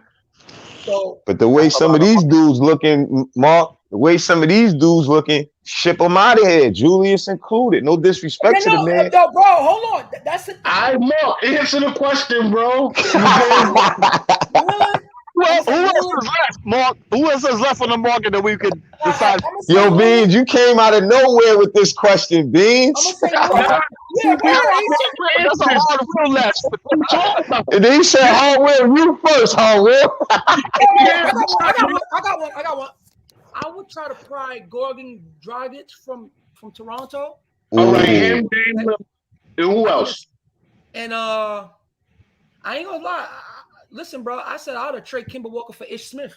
That's just me personally. Ish Smith. Oh, I like Ish Smith. I Ish like get busy. Ish make a play. He makes plays. He go down the court. I mean, Yeah, that's a good one, Mark. I like Ish Smith. I don't care what nobody says. You've been talking that Ish Smith for a minute, Mark. You've been talking Ish Smith for a minute. Yo, that's a good one. Yeah. We might need a little more power than Ish Smith though, because we can't really respect that. Get an Ish Smith and Julius Randle still to be one. You know what I mean? Nah, but Ish Smith is a change pace guard though. He run up and down. I don't know about his defense. But I definitely know he run up and down, and he play me. We need a guard who gonna tell Julius Randle to move, or a guard that we gonna have to package him up for. Yo, Hardwell, let me tell you. And that can replace those points. Because I don't want to get rid of Julius Randle and not be able to replace what he can do, because he only need a few tweaks to be a good player as far as my IQ and making the right read. So I don't want to be too disrespectful to him.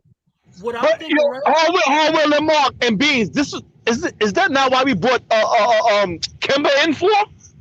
Bro, I told people Kimber never could make a play. I told people. Nah, Kimber just last minute. He got bored out. Let's see what happens. No one seen that coming. Yeah, that was a head fake for Knicks fans. That was a head and a head fake.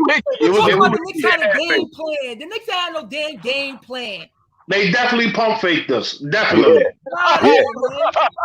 They pump faked us and then hezzoed us with that one. That was bad. Because they brought in the other dude. What about the little dude that had the remember with the like the blonde, you put peroxide in your hair, you get the McBride, the rookie, McBride. Rookie, not the rookie. I'm talking about the little dark-skinned dude. Scrooter from Boston Celtics. That too. I said, why did the Knicks go for him? I said that a year ago. I said that he alright though. He alright. But I ain't gonna front. I was on my boy Cleveland train from Cleveland before Sexton? he got hurt. Yeah.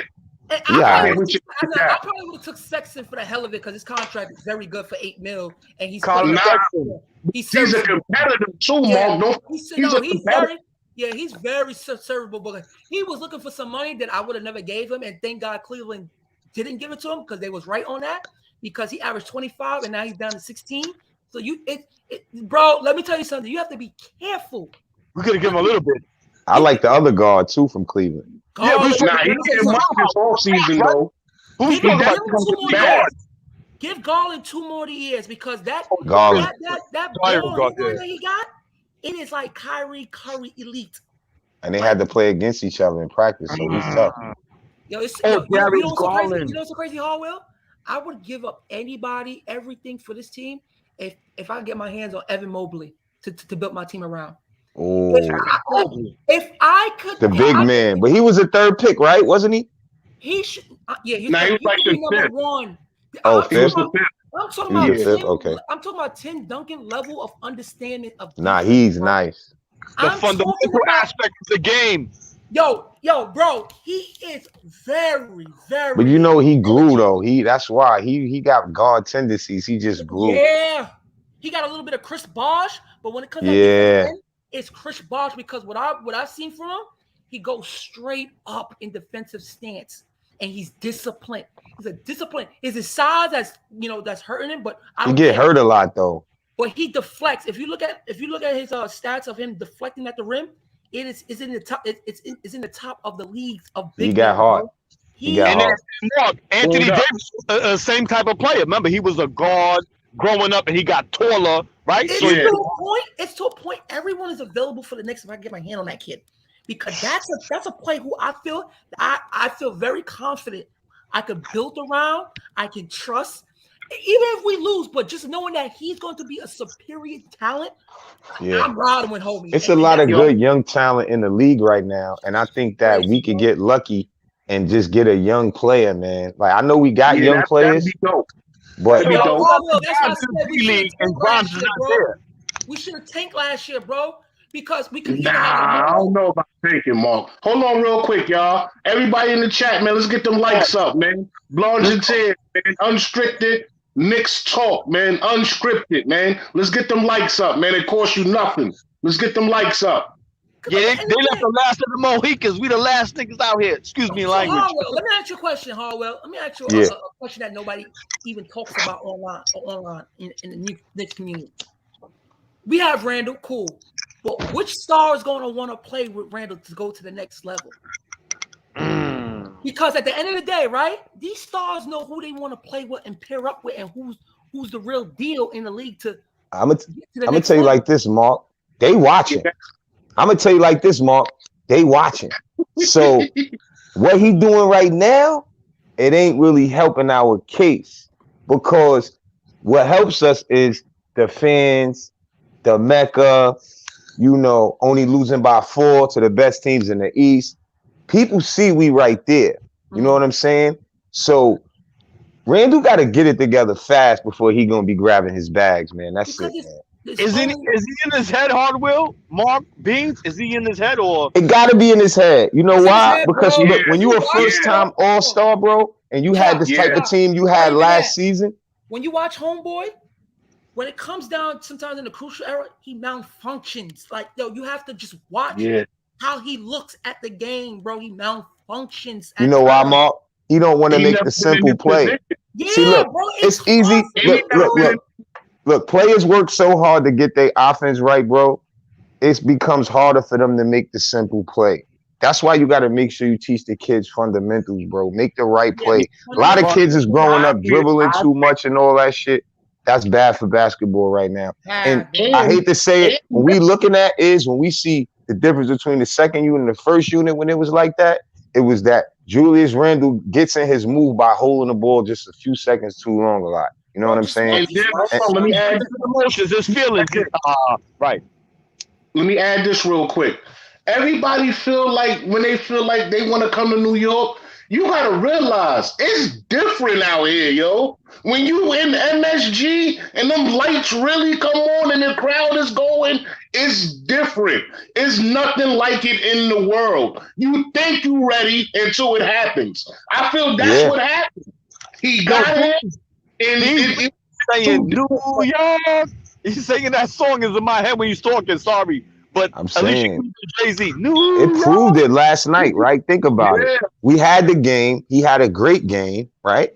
All he needed to do was make some simple plays to win the game, right or wrong.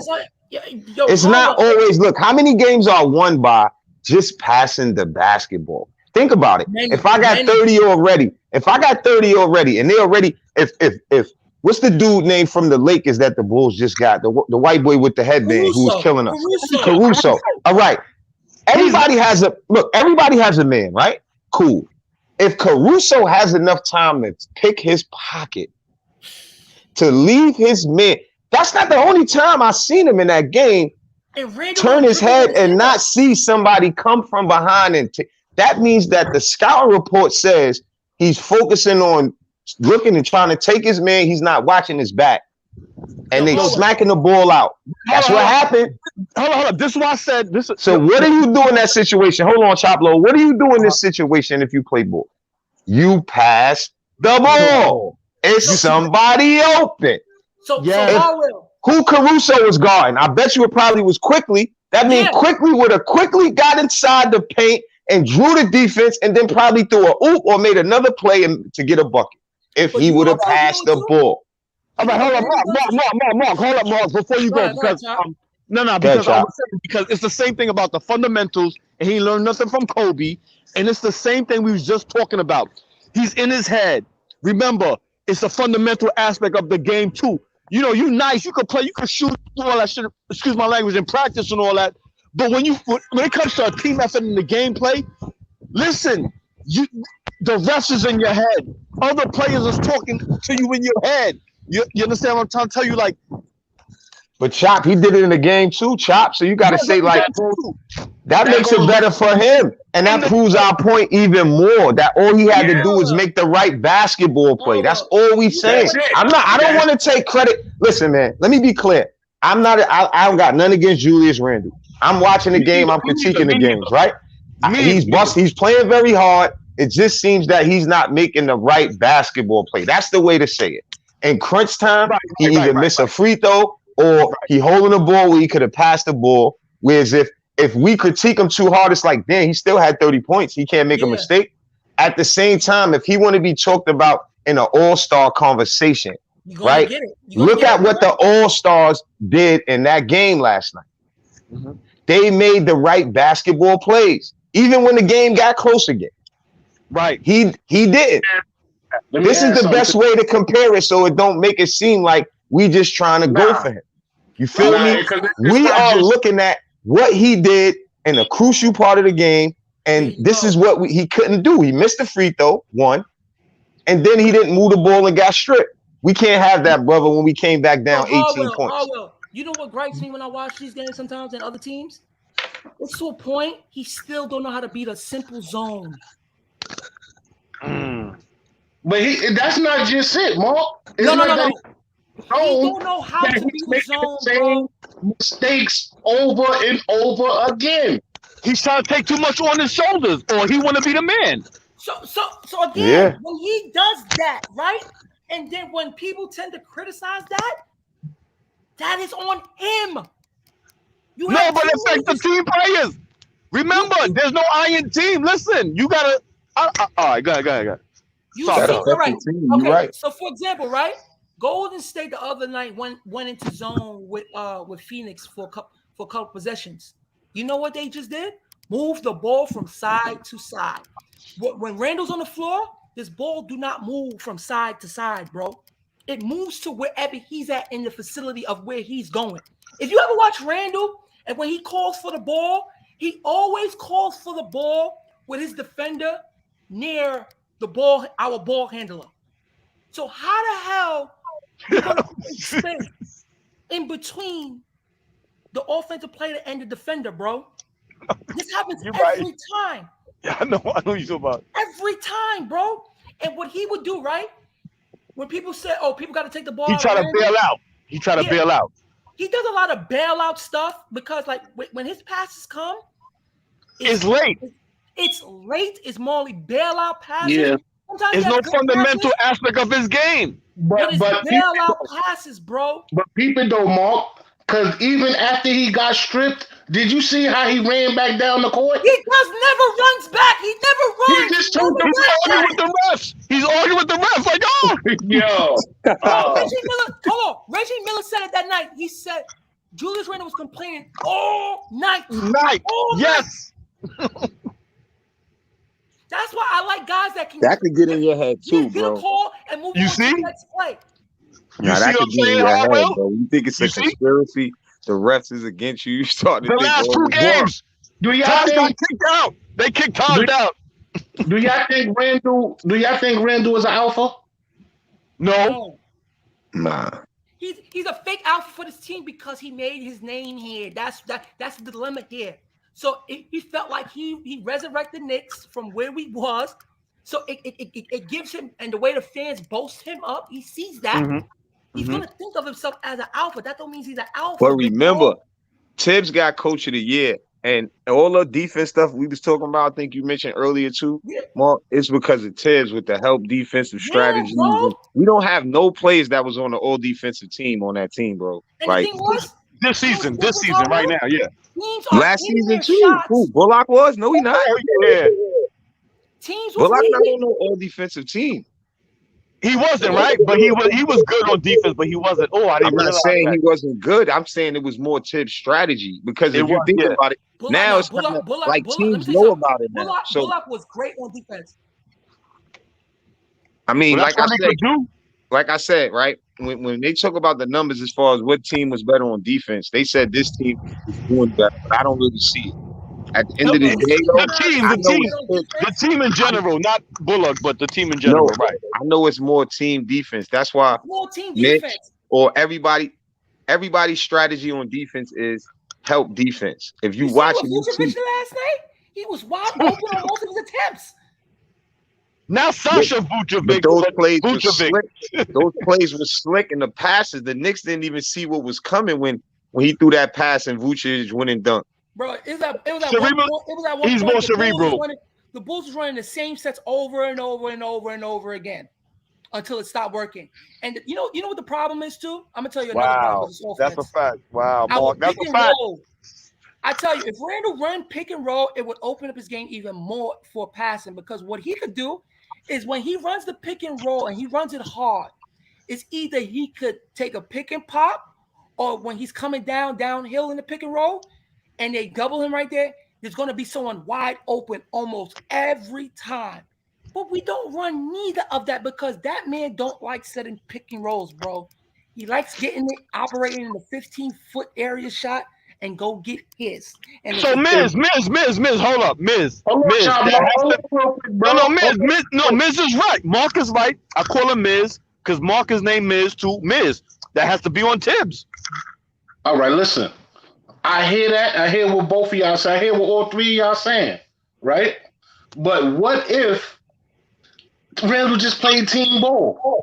What if he just played team ball? That was not team ball. Ayo, that was not team ball. Because I don't care if you average 6-7 assists. If Miz you is right. Nah, I think we need him to do what he's doing offensively. Yeah, we need him to do what he's doing, but he needs to know how to pick his points. Like, look, for example, right? Every game is going to be a different challenge. Like, if you see what's going on, and the game is long, like I said, so he still has time to get his numbers regardless. He just can't force it. It'd be times where he worried about going for self when you could have just gave the ball up. Like the second unit was just moving the ball. Now, we can't say we don't need him to score like he does because last night you take away his points. Are we in that game? Who's going to fill his position and put the ball in the hoop the way he does at this point right now? See, that's the part we got to keep it real about. See, now what he has to do is make the right reads when his shot ain't there or somebody's open. I never thought it was good for him to bring up the ball and be the best player on the team. He always want to bring up the ball, Harwell. Let me finish. This is very important. The reason why I never liked him to bring up the ball and be the best player on the team because number one, he's a power forward. He's like a 1-4 type of theme they running, right? And he's not in shape to be. He's not that type of player to me to have enough energy to average 30 and bring the ball up. Like it just didn't fit. So I felt like when Kimba was coming, right? Kimba would be able to just to do that and still get Julius Randle the ball where he can cook and work working now. Because I like Julius Randle as far as like being on our team and giving us what he gives us. But we need somebody that could bring the ball up, set up the offense, and he could just average his 25 or whatever and not have to force shots and play in the system. He could be real good. And that's what we got to keep it real about. You know what I'm saying? I never said the dude's a scrub. I never said dude's a scrub. I'm not saying nobody on this panel said that. I'm just saying I was talking about this on other night with Jay Boogie on our show, and he made a good point. He said Obi ain't ready to fill in for Randle. And I was like, no, I ain't saying that. I'm saying that Obi can fill Julius Randle's spot in the future, like a couple seasons from now or next season, if we was to get a guard for Randle. This is what I said I would trade Randle for. But I have to admit, I would keep Randle if he made the right decisions and moved the ball when he had to and played the right game of basketball. Bro, that I have a gripe about. My last point. We cannot think that we can play against a superstar team with 3 all-stars on it. You know what I mean? Even like Brooklyn with 2 all-stars and not play for team ball. I always say this. Team ball could beat all-star ball or beat superstar ball. You see what I'm saying? But if you unbalance that and you try to do too much, like Randle tends to do sometimes, this is what we gonna get. And that's for me, bro, it's not like I see what he brings to the game, but his style of play and for him to be effective, I don't like watching that. Yo, bro, it's times he's not a facilitator. He got to learn how to play with these new players too. Yeah, like, that too. Like everybody just critique. Well, Harwell, he has 9 years of doing the same thing on every team he has went to. I think this is who he is. There's no change. So you gotta blame Alvin Gentry then, Miz. No, it's his place. Nah, Mark. I think he's just not a number one option like we all agree on. That too, because even in Kentucky, the one thing he developed from coming out of college was the jump shot. He developed a jump shot coming into the NBA. Mm-hmm. And he's a power forward. But you know what's so crazy? Him coming to the Knicks, prior to the last 2 games of him getting back into the paint where I think he's more better at, which he became more of a jump perimeter player. Every time he's catching the balls on the perimeter. Mm-hmm. He became less of a. I never consider him as a post player. It's more about him coming downhill. Prior to the Knicks, he's coming more downhill because even when he played for Gentry, you had to run, and most of the time you're coming downhill. Yeah. But because he's made his name here, and the way how he did it, he's not going to change that. He's not. Well, if he's not going to change, if he's not going to change, he's stuck in his ways. We know what's going to happen. So go ahead and don't change. Ron Cleveland, right? Ron Cleveland with the airplane. He's not going to change, bro. I just think that he is who he is. It's your ninth year, bro. If we make a trade and we get a good point guard, they're gonna probably want Randle. But if not, how many good point guards is out there though? Not a lot. Everybody's locked in. Everybody's locked. You never know, man. You know how Scott Perry and them do at the nighttime, man. You know them guys. Big B. We don't want no another Kemba Walker. Beans, I want us to stop saying that because them dudes ain't pull off nothing but Kemba Walker. Right now, we don't want another. We don't want another. Yo, Beans, they done called. They called they plug from Oklahoma. Listen. I'm gonna give you a fact. Yo, everybody Chris Duhon talking about they know players and they this, man. I don't see nobody. Wait. I'm gonna just give you a fact. Chris Duhon set the Knicks assist record as a point guard. What was that? 22 assists a game. Nobody on the Knicks after him. Chop on the low. I don't know why you mentioned Chris Duhon name, bro. No, I'm not saying Chris Duhon. Listen, yo, Miz. I'm not bringing him up as a star, but as a point guard, a facilitator. Nobody has set a 22 assist record in a game for the Knicks. Hold on. We don't need someone to set 22 assist record in a game. No. It's not about that. It's just we need a real point guard, bro. If that's the case, you might as well shout out Charlie Ward then. Jesus Christ. That's why I went to Chris Duhon. I didn't want to go all the way back. Honestly, I said Chris Duhon. Honestly, you know what I hate? I'm just messing with you, bro. We it's all always good. have to dibble and dabble back into the worst of years of the Knicks and bring up. We might as well get Jamal Crawford back then. Bro, I don't like to talk about the players in the past, man. You're right. Let's get out of here. Let's get out of there. Because they ain't coming to play for us today. No, you're right. Trash, bro. You're right, Miz. You're right. I mean, I think some gonna shake up. Some gonna get shaken up though in trades. I think we have no point guard that set assist record. To me, I really don't see anything out there that the Knicks There's can nothing. Get because look at this. RJ has regressed. He had why do you think he regressed then, Miz? Because there's not he's a rhythm player, bro. If you watch him, he's a rhythm player. But was he running the offense for Duke when to me, I've said this the first year when they put him and RJ together, they just are not compatible to play on the same court with each other because they both are left-handed players that need the spacing that is necessary for them to be successful. Because if there was guys that know how to use both hands consistently, it's a different story. But they're dominantly left-handed. Teams know they're gonna go left every time. But those two different positions, man. Those two different positions. What? No, it doesn't matter, bro. It's about spacing and who you playing with, bro. Right. It don't really matter. Now, if you space it accordingly, somebody gotta be the facilitator. So chop. This is why RJ looking good. Hey, fellas, I gotta dip out, man. I got something at 4:30. I gotta prepare for it. All right, Freeze. Let me just say this last point. We out of here. Yeah. The reason why RJ was good in college because Zion understood how to play off the ball and spacing. This is what Randle needs to do: to play off the ball and spacing. Okay. Go. All right, that's what Miz is saying. All right, y'all. All right, Uncle Freeze. All right, Freeze. Good looks, Freeze. Hey, man. Hey, appreciate y'all, bro.